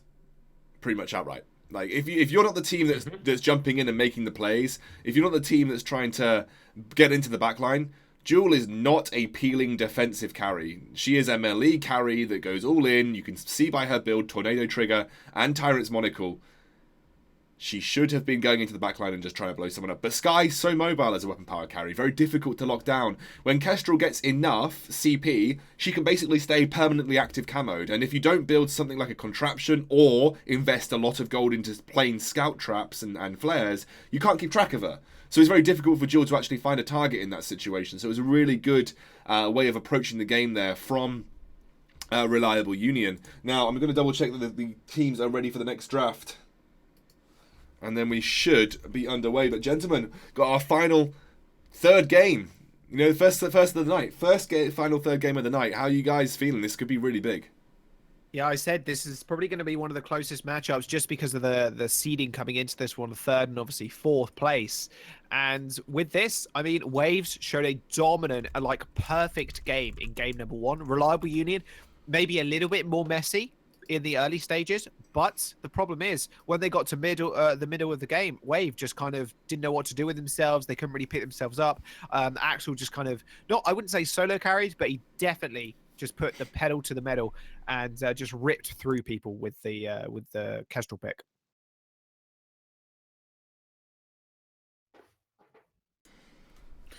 Oh, and we are ready to get into the draft phase. Here we go.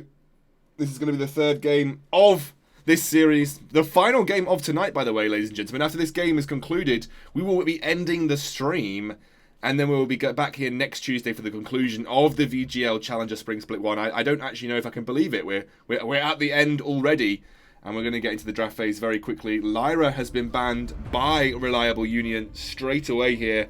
Response is going to be Glaive from Waves, which means Adagio could be that first pick up for Reliable Union. Adagio will be that first pick. They are thinking about it, but not for very long as it gets locked in. Yeah, I don't think if it's left up, Tasty has said it before, you've said it before, I've said it, it's going to get locked in first pick, 100%. Like, it can go in multiple roles. 99.9%, because we saw it happen earlier today. We saw Fortress get locked in That is very true. So yeah, 99.9% of the time you will get locked in almost instantly. However, Lance is going to be the kind of answer from Waves here.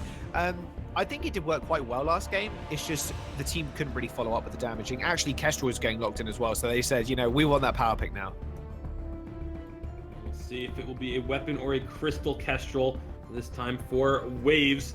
The crystal kestrel just put in a ton of work. We've seen a weapon kestrel put in some work earlier today as well. But Taka and Blackfeather, this is going to be interesting. Again, trying to be very mobile and very sneaky on the side of Reliable Union.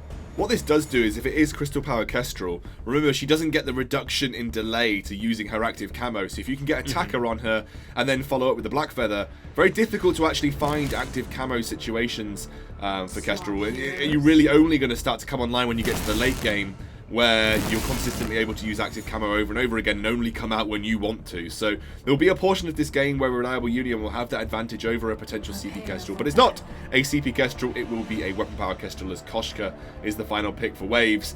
Gentlemen, it's been a soothing experience. I feel like it's been waves lapping around my body as I've laid on the beach listening to you two.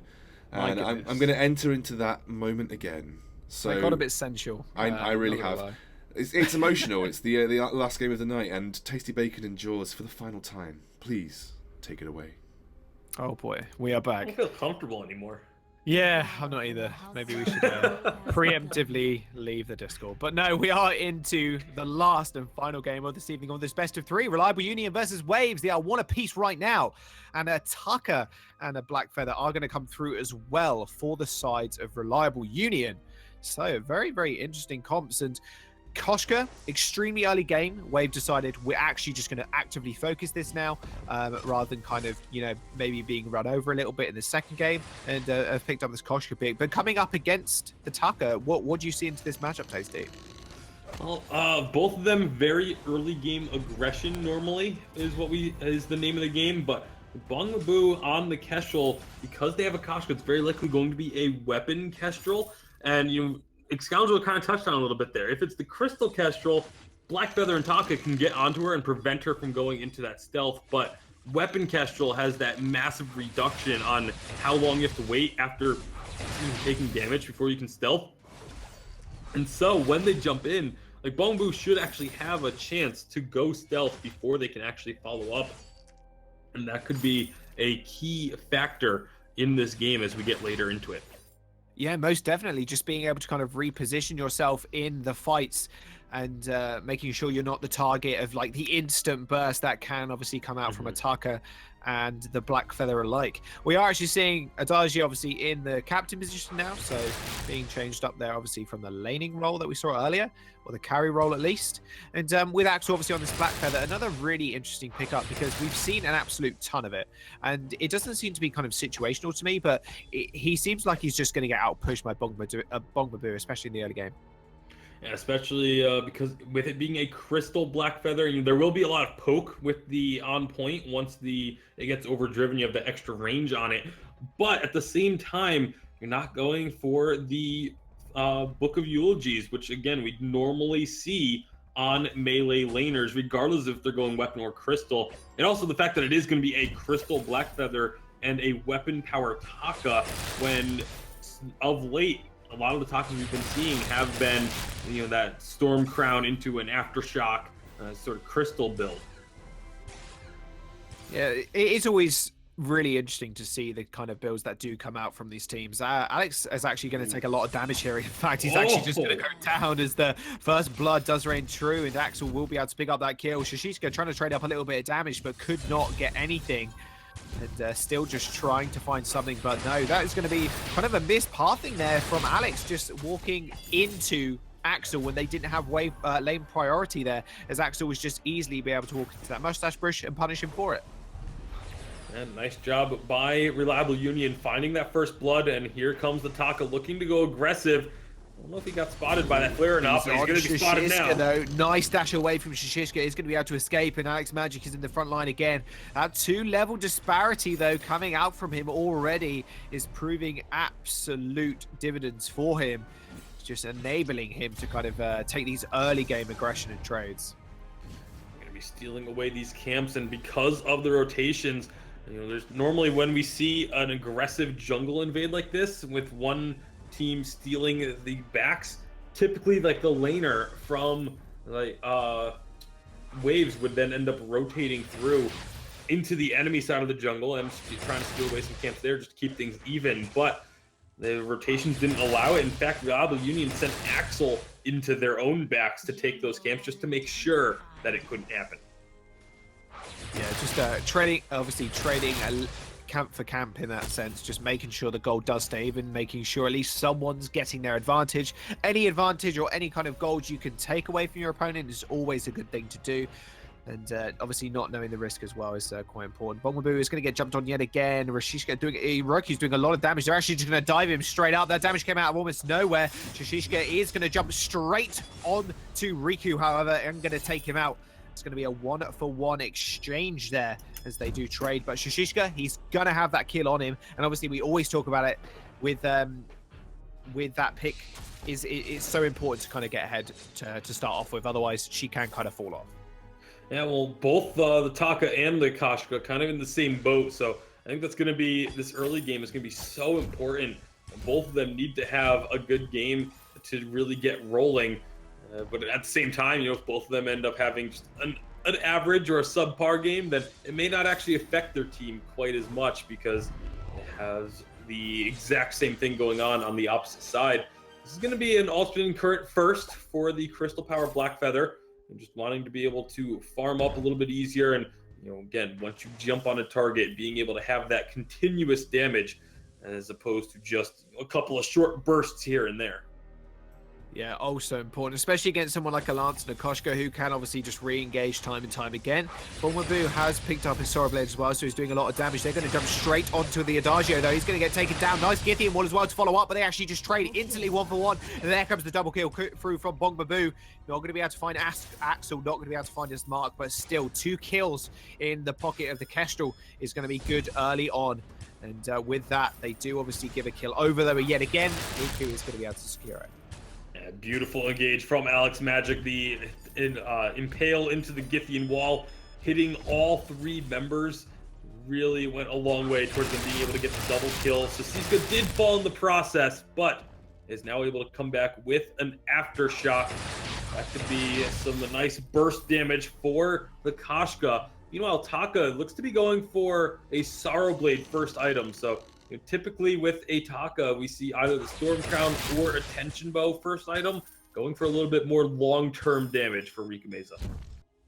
Yeah, that's Tension Bow. Obviously, I did mention earlier, I really like that build, kind of the one-shot Taka build, but it's not going to come through all too soon. I mean, you want that sustained damage, especially against someone like a Koshka, and especially against someone like a Kestrel, who can just rain havoc down on you. Nice Githian wall by Alex, getting 3 of them, but anything that's going to be about it. Yummy Canto Frenzy is available, and not too many defensive items apart from obviously the Fountain coming out for Reliable United Union right now, not United. No, not a football team. It's all good. It would be actually a pretty good football team. Reliable United. Yeah, it wouldn't be too bad. As long as they actually live up to their name. Yeah, I was about to say, sends a positive message of how they're going to play. Either way, right now 3 kills apiece, but about a 1k gold lead in favor of Waves. So they've been able to just do a little bit better in terms of the farming aspect. You can see that in the difference in the lane. 81 for Bongmabu to the 69 for Axel. They again come up looking for a little bit of pressure. Impale not going to connect. Yeah, it's not going to find his mark. Axel obviously quite mobile. Obviously does have the boots to his disposal as well, so very easy to kind of get out of those impales, or at least to get out of the chance of getting impaled. Shishka though, his level 6 has got aftershock on his kit as well, so he's doing a lot of burst damage when he does leap in. It's just he needs to be able to find these targets before these reflex blocks, the crucibles, do come out, because as soon as they do, it can be very, very easy to block a Koshka ult. Well, we'll see. I'm liking the vision getting put down by Waves as well at the moment. Scout Trap in the lane is one of the most important scout traps to put down when you're playing up against someone like a Taka or a Kestrel or even a Flicker. Just being able to spot targets out while you're in the middle of a fight in the lane is so crucial. So I'm really liking Alex Magic's use of vision here. I mean, it goes likewise in that sense because Taka can go invisible. And speaking of Taka as well, he's going to go in and almost gets deleted instantly. But that's going to be 1 kill over to the side of Waves as they do manage to pick up Axel as he just gets absolutely destroyed by the complete tidal wave. That was Wave's damage. Really impressive damage coming out. Once they decide to burst someone, they just kind of disappear. Now Taka could be in some trouble as they're trying to push up onto this turret. Yeah, he has already used his X Retsu. They are actually just going to focus the Adagio a little bit there, and he's going to be able to kind of escape. Very, very risky pathing, though, as Shishiska is going to be here, does get the leap, and does actually get the Treant there. Stealth away from the Taka, and I think he might be able to get away. Shishiska looking for him, could not find his mark, and he does manage to get the recall off. Yeah, figures it's not worth chasing, just going to take those jungle camps. Meanwhile, up in the lane, Liko was taken extremely low. One shot was an optimistic one shot, as it was going to be hitting the turret either way, but Axel actually stands in front of it. So it gets a little bit of damage down, but he's already healed back up. Yeah, he's going to be fine. I mean, let's be fair, Liko does have a lot of sustain in his kit, funnily enough, being an Adagio. So he's not going to have too much of an issue in lane, taking a lot of that poke damage. And maybe that kind of speaks to how they wanted to draft, because, you know, a melee laner versus obviously the range laner, there's obviously an easy disadvantage to kind of spot there. But with this Adagio, he has got just so much sustain that realistically, Axel is not going to be as under pressure as maybe you might think. Riku Mesa actually had picked up an infusion a couple minutes ago. Doesn't have a whole lot of time left on it. And they haven't really been able to do a whole lot with it either. So it's an unfortunate use of the 500 gold. Unless they can find a fight here, he's able to get a kill or two on. But they were looking for it. There comes the ult from Liko, not really hitting anybody. Shishiska's going to be able to run away from this one. Yummy Candy Frenzy, and this is the time for Bongmabu to just trade up a lot of that damage. However, one gets traded already. Shishiska just falls, and so does Bongmabu. And now it's only Alex Magic on the side of Waves that's going to be able to get away, as Riku yet again just goes so aggressive with those X Retsus, just getting kill after kill. Able to just blow up Sasiska on this Kashka, not able to respond with enough damage to turn that back around, and all of a sudden that weapon infusion looks like it's paid off for Riku Mesa. Level 9 infusion that was picked up, just timed out, but they were able to find those 2 kills and the gold miner. So they got to be feeling pretty happy about that. Riku Mesa going to pick up an Atlas Pauldron. That's going to really dampen what Bongmabu is going to look to do in these fights, as obviously Taka is very skilled at being able to get in and get that Atlas Pauldron applied. Yeah, it's going to be extremely... He could just easily X-Retsu in and then pop it off, easy measy. And there goes the turret though. Waze is going to have the advantage in that sense. They do get an extra bit of gold as well for that. It's going to be a nice little gold lead of about 1,000. But that's going to be about it. I mean, that turret going down, we saw what happened to Waves last game when they did lose that first turret. Reliable Union were just able to just push them out of the game. We'll see if that exact same thing happens this game, but with Waves in the commanding position. Yeah, it's got to feel good for Waves. Obviously, they don't know about that they have the gold lead, but they do have 1,000 gold lead here, despite the fact that that gold miner went over to Reliable Union a little bit ago. So definitely good siding for them. We'll see if what they can do with this advantage. Again, they may not know that they actually have this gold lead, though. You can kind of assume once you've taken down your opponent's turret and the kill's been pretty even, they can look at the CS numbers and maybe make an assumption that they've got this slight edge. Yeah, it's not massive, so it's not going to be too impactful, I wouldn't have thought, unless it was just all the gold, obviously, on one of the carries. But Wave, they are looking for a fight yet again. Axel is in the front line this time. Active camo going to be used. Versus Judgment is going to get channeled. Not really doing all too much. Now, Axel's actually getting chunked out quite low here. And Shishishka using that ability to just dip, dive, and dodge around. And actually, there goes Likaho. Ends up falling with a nice Impale and Githian wall coming out from Alex Magic. Really good opportunistic play there from Wave. They're looking for these kills. They're looking for them really, really hard. And they do manage to pick that one up. And the CC chain as well there, going straight onto the Adagio. Impale, Githian wall into Yummy Cannon Frenzy. Easy kill. And I really like the fact that they're willing to go onto the Adagio, not necessarily, saying, okay, we have to get one of the carries. They're just glad to take anyone out. Make it a 2 versus 3 fight. Give themselves an advantage regardless of who they take down. So it works out for them there. 13 almost 14 minutes into this one. We're getting close to Kraken spawning. Both these teams playing a bit more carefully than I think that they had played in previous games, just because of what is at stake. It is facing elimination, both teams. Game 3 of this best of 3. The winner does not necessarily get a challenge battle spot. They still need one more series win just to get there, but you can't have a chance of the challenge battles if you don't win this one. Yeah, exactly that. They're fighting for everything right now. This is obviously the last game as well. They are 1-1 tied up in the series, with Waves obviously playing a little bit more aggressive now. And we saw in the first game, it was very controlled. Second game, not so much so. They kind of lost a turret and just kind of fell apart a little bit there. But now, obviously, having that advantage of taking that first tier, they can definitely just sit in this driving seat now and slowly and methodically play this game out. Bongbu is building up very quickly. Starblade, Breaking Point, Tyrant's Monocle. They're going to grab this last gold payout before Kraken spawns. And Fusion's going to come out now as well. And if Bongbu can stay alive, that's going to be a ton of damage. The problem is there's so much dive potential from the side of Reliable Union. Oh, that's an early popping of the Slumbering Husk that Adagio picked up. So it's interesting they took that much damage that quickly. Yeah, it really is. That 45 HP really does a lot in these extended trades and extended team fights as well that Reliable Union are looking for. Now, just kind of sieging up this turret now. Waves do have a lot of poke potential with the Kestrel, and we always say that because it's also true. She just does so much damage from range. And being at that point now where she has got the Tyrant's Monocle, she has got Breaking Point, Sora Blade in the back pocket as well, is very, very hard for actually...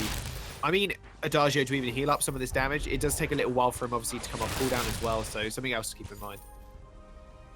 We'll have to see where they decide to look for a fight, because a fight is going to happen soon. You just kind of feel it. Both of these teams starting to posture up around this Kraken. Doesn't look like Reliable Union really wants it. Sasiska jumping in, though. Yeah, he's going to jump in. That Husk is going to get popped yet again. So it's going to be another little cooldown going to be used up here. First to Judgment, I want to punch it as well. Hasn't really been able to do too much. Obviously, it's fairly easy to block. It's fairly easy to time as well on when the damage and the stun is going to come through. So not really been as impactful as maybe he wanted it to be. So he's maybe looking for something a little bit here. Obviously, the amount of vision that's coming up as well. Getting him all into the wall, and there comes the burst of Judgment. He's looking for it. There it comes down, but instantly, there goes Waves. They do just crash out of the fight, and here comes X-Retsu straight in on top of the Kestrel. She ends up going down. Bongbabu end up falling at this point, but no, there's going to be a kill trade up here. Axel ends up falling, and in fact, Riku might fall here as well. Axel Magic, he gets the impale, but doesn't connect. However, Shishiska is going to be able to trade that up very easily. Jumps straight on top of him after the flare, picks up the kill, and that's going to be a nice trade for Waves as they do yet again come out on top. And Liko getting out of dodge very quickly there, but what a great job from the side of Reliable Union to just focus everything on Debung Mabu. They know that that's the primary threat, so they try and get that kill. Sasiska and Alex Magic, though, able to turn it around. Bongbu was the first one to fall, but it was the only one to fall on the side of Waves. They were able to pick up 2. Again, not much happening off the back end of that fight. They really weren't able to, secure any objectives or get that lane pushing. They actually had to defend it because the lane was pushing up to their turret. But a ton of vision getting thrown down by Alex Magic right now. Yeah, that's exactly what they did in the second game as well. And even in the first, just the amount of vision and the vision control coming out from Wave is just... They're doing a really fantastic job of doing it and making sure they know exactly where everybody is facing and where everybody is from the likes of Reliable Union. Axel taking the one-shot, one-kill. He will get healed up, however. Obviously, that's not going to do all too much as a weapon power Kestrel. The percentages aren't there, and the scaling, in fact, isn't there either, unless you are going that crystal power build. So more of a scouting tool most of the time.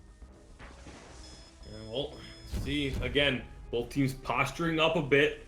Let's see if either side finds an opening, finds an opportunity. Hitting some nice glimmer shots over the wall. I'm just going to force them back for now. Neither side is willing to give up too much ground here. This is really tense. as it could be, we're getting pretty late in, so the death timers are going to be longer. Of course, Kraken on the table as well. These team fights have so much weighing on them. Yeah, they really do. And with that, Threads in though, beautiful impale, beautiful Githian Wall versus Judgment's going to be challenged. Only hitting 2 people, but only stunning up 1. That will mean free reign for Bongmabu in the back line there for the damage, but no, Axel's going to be able to pick up that kill. Broken Myth doing so much work in this fight. Shishishka's in the front line, does end up picking up 1, but no, X-Retsu in from Riku is going to be able to pick up that kill. Alex Magic, the last one alive. Likaho is looking for the kill as well. Kraken gets started up on the backside of that. He's going to return though. That's going to be a really nice team fight in the favor of Reliable Union. This game, Tasty, is so back and forth. Neither side is able to grab a firm advantage. It looked like that was going to be a great start for Waves as the active camo actually got a big stun onto Riku Meza, but the Adagio healing was just too strong, and Waves were not able to find that kill. Now it looks like Riku Meza and Ligo are just going to be working on this turret, taking that one down, evening up the turret score. They're still a little bit behind on the gold, but we're getting closer and closer to the point where the gold just doesn't really matter. Bongmabu is just about full build, just needs to upgrade those boots. Look across the board, and Axel needs boots and looks like an armor is going to come out to finish off that build. So everyone's getting very, very close to finalizing their builds and making gold a negligible number. And it has been kind of negligible regardless, if you think about it. Both these teams, because they're so back and forth, the gold lead hasn't really stretched above 3,000 anyway. So it hasn't really been a factor, and it's more been about what kind of team gets the better engage off and the better team fight in general. So that's why I kind of was looking forward to this game as well, because these teams are so well matched up against each other, being 3rd and 4th seed. Axel takes a lot of damage there yet again. I think it was the same spot he got 1 shot, 1 killed last time, but Lyko is going to be able to obviously sustain that, not a problem. And with that, Kraken still on the board here, Tasty. We're 21 minutes into the game right now. Atlas Pauldrons and Full Metal Jackets are coming through left, right, and center. Everybody's getting marginally tankier as well. Yeah, it's going to become that much more difficult to win these fights. And when will the next one happen? Could happen at any time. Liko! He's in the front line. He's trying to go in, trying to get something here. X-Retsu onto Bongmabu, but it just kind of gets denied. Burst of Judgment did come out, didn't really do all too much either, and Riku takes an absolute chunk of damage. Axel gets rooted, he gets impaled as well. He's going to have to dive, dip, duck, and dodge out of that one. And there goes Riku as well in stealth, but actually gets locked up by the Gifted Wall. That flare was godlike, and now Likaho is in amongst 3 of them, ends up falling as well. Soskio is going to be able to pick up that one. Oh my goodness, this could be it. Wave coming up big. They might just be able to secure this Kraken without Axel interfering. That fight there and that cleanup from the Koshka pick is incredible. The re-engagements, the Lance making the plays happen, getting so many stuns onto Riku Meza and just keeping him from being able to get the healing from Liko. Kraken will be unleashed. Respawns will happen before Kraken gets too far down the lane. So it's not over just yet. Waves still need to win another fight or two. There's still 4 turrets standing. But these fights can still go either way. Despite the fact that they won that one, it's, the previous fight had just gone against them. So you never know how the fight's actually going to turn out. It's so important, the positioning of every single player in the game. Yeah, most definitely. And with that, Kraken knocking on the doors of the turrets is going down fairly quickly as well. And there we go. First one down. Next one obviously on the menu as well for this giant lumbering beast.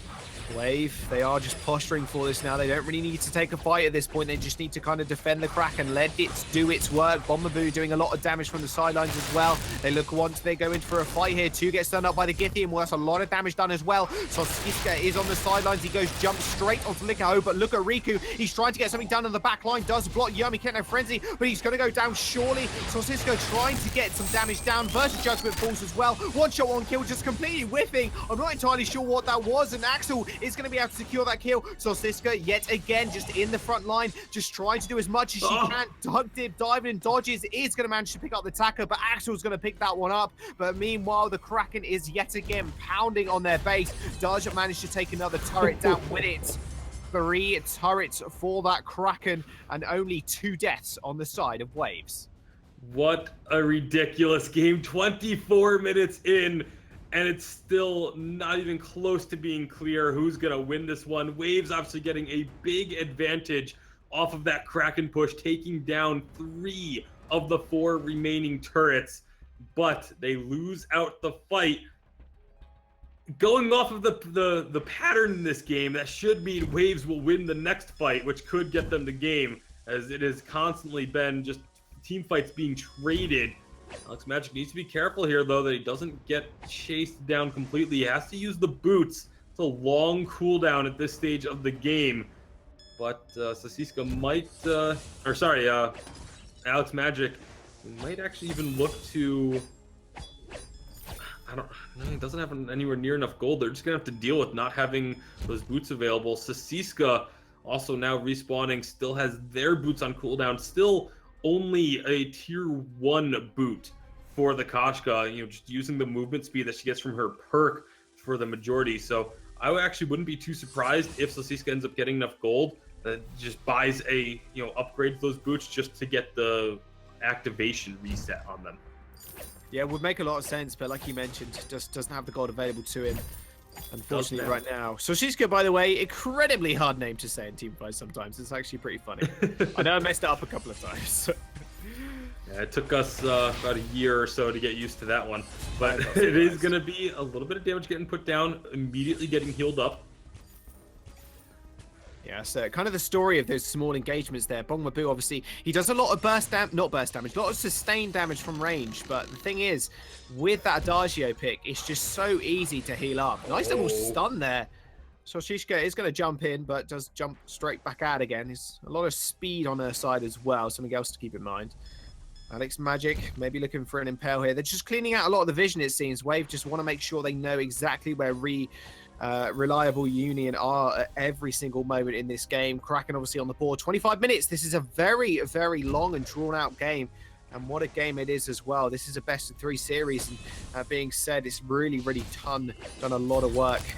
Alex Magic's looking for something here. Virtue Judgment is going to be channeled, but Bongmabu is doing a lot of damage in the back line here. Riku is going to follow this one up as well. Bongmabu just trying to run around. There goes the Yummy Candy Frenzy launch straight onto Axel, and this could be it. Tasty, this could be the end of the game. Ligaho might go down as well. Bongmabu was just completely safe in that fight, and Shishka with the perfect Yummy Candy Frenzy. Riku is not done with the fight just yet. It just gets slammed into the wall. See you later, son. As the ace comes through, Wave crashing down on them, as they will probably be able to just straight up end 100%. this game and end this best of 3. Oh my goodness, that fight at the end, and what a clutch Yummy Candy Frenzy, I must say. And they're gonna have more than enough time to take this turret and this crystal. Waves.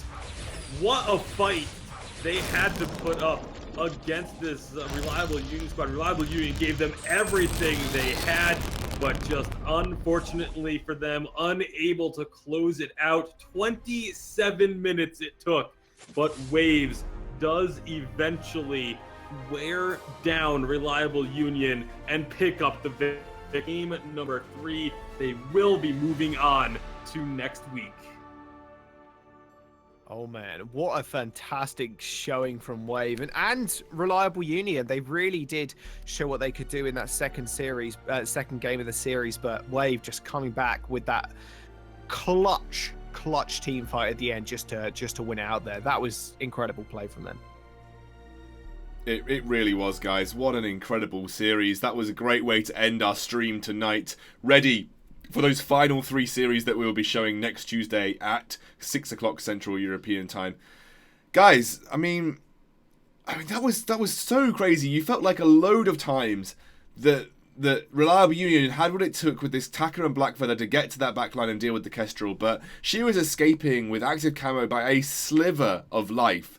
And that turret right there, I mean, they overstepped a little bit. Lance, I gotta give massive credit over to Alex Magic, by the way, on this Lance. I think, personally, he was MVP of this series. I think he set up so many, especially in that last game, he set up and won so many team fights through good Githian walls and good impales. I think Alex Magic looked fantastic that game. But tell you what, guys, let's just enjoy the win that Waves have managed to get here, because they have put themselves up for a fantastic match next week. I believe it will be our first match. It will have to be our first match, because that's how it's going to work. And I'm going to show you exactly what that means for the overall standings, guys. Take a look at this. You can see here, we've got Fluffy Chickens. They are down into that loser bracket final, the third place match, you could say. Some people call it the redemption final, because it gets you back into the grand final if you win it. We've got a loser bracket final between Waves and Lemon and Lime. So that is a major, major match for both of these guys. Lemon and Lime and Waves have got teams full of ex-professional, high-tier players who will both be disappointed if they don't make it back to the challenge battles, if they don't get a chance to make it back to the professional Vainglory 8. And obviously then the winner of that will go on to play in our second game of the night against Fluffy Chickens, that dominant team that we always tend to see at the top of VGL. And then the winner of that will go on to take on Fnatic Gaming, our 11th seed surprise winners, for a place as the first seed and winner of VGL, as well as the people who will end up winning this amazing prize. The VGL custom printed HD60S with the winning hero compositions. Every winning member of the team will get their hands on one of these, as well as $1,250, the lion's share of the $2,500 prize pool. All to play for next Tuesday. Jaws and Tasty Bacon, both of you will be joining me, I believe. Oh boy, I hope so. It's going to be... I will definitely be here. I would hope so. You've both been fantastic. Now, before we go, guys... I wouldn't miss it for the world. Before we go, guys, I am going to tell you about the Split 2 applications. They are open right now. Go and check out the link on your screen, vaingloryleague.com, and sign up for Split 2. 64 teams will be chosen again. We'll do this whole thing once more. It will be condensed a little bit down into a shorter time period because of the time periods that we're under. But nonetheless, it will be basically exactly the same tournament. You guys get your chance to go and beat the likes of Fnatic Gaming. Find yourself at the very top of the Vainglory esports scene, contesting for a spot in those professional player leagues. Honestly, everything to play for, guys, here at VGL. So go and get yourself signed up to that. And believe it or not, I haven't done the giveaway screen today, and I should probably do that, because I used to get taken the mick out of that. I did it all the time. Well, grand giveaway we got going on during this split of the Vainglory League. One of 2 Elgato HD60S capture cards to give away if you're very, very lucky. And we have 9,000 ice on a weekly basis to give away too. So vaingloryleague.com/giveaway. So, Jaws and Tasty Bacon. I talked about the matches, what we've got coming up. Waves versus Lemon and Lime. The winner of that to go on to play Fluffy Chickens. The winner of that to go on play Fnatic Gaming. Are you guys excited? Because I am bloody excited. Yeah, that Waves versus Lemon and Lime matchup will be, I think, something to watch for sure. I mean, Fluffy Chickens, yeah, they look incredibly strong right now. But Lemon and Lime versus Waves, I think that's going to be the closest match. And maybe even closer than Waves versus Reliable Union today. We'll have to wait and see. I'm definitely looking forward to that matchup as well. I feel like that could arguably be the most important matchup, just because while it's not for the #1 spot, it is the winner of that gets into the challenge battles. Yeah. And being the #1 spot, having your choice of Vainglory 8 teams to play against, and of course getting those amazing Elgato customized capture cards is awesome. I think just getting the opportunity to be in those challenge battles is just you need to be there if you want to get into the big leagues, and that's just so important. I think you're right, and like the stakes for the individual players in both of these teams, Mr. Keiko, Apfel, Sisiska, all the players on both of all these names that have been there before. Exactly, all these guys have been there before. So if one of these teams loses, someone is going to be thoroughly disappointed. Someone is going to say, "I've missed out once again." It's I mean, bloody hell, it's gonna be crazy. That'll be it from us, guys, tonight. Myself, Xscoundrel, with Jaws and Tasty Bacon here, as well as all supported behind the scenes by Blueberries, as per usual. We will see you next Tuesday at 6 o'clock CET. Do not miss it. We'll see you there.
black out the moon.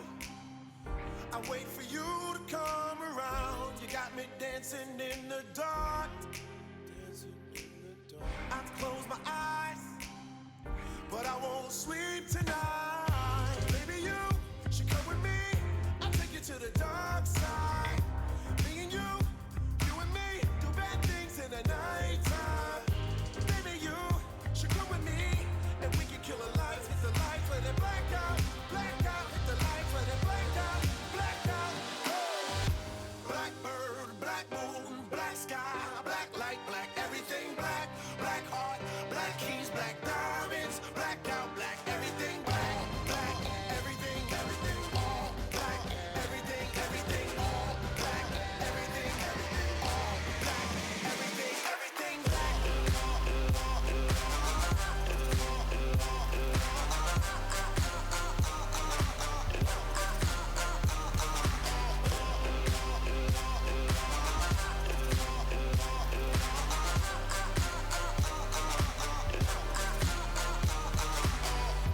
In a nocturnal state of mind, children of the night, but it's the only way of life. It's black holes pulling me inside.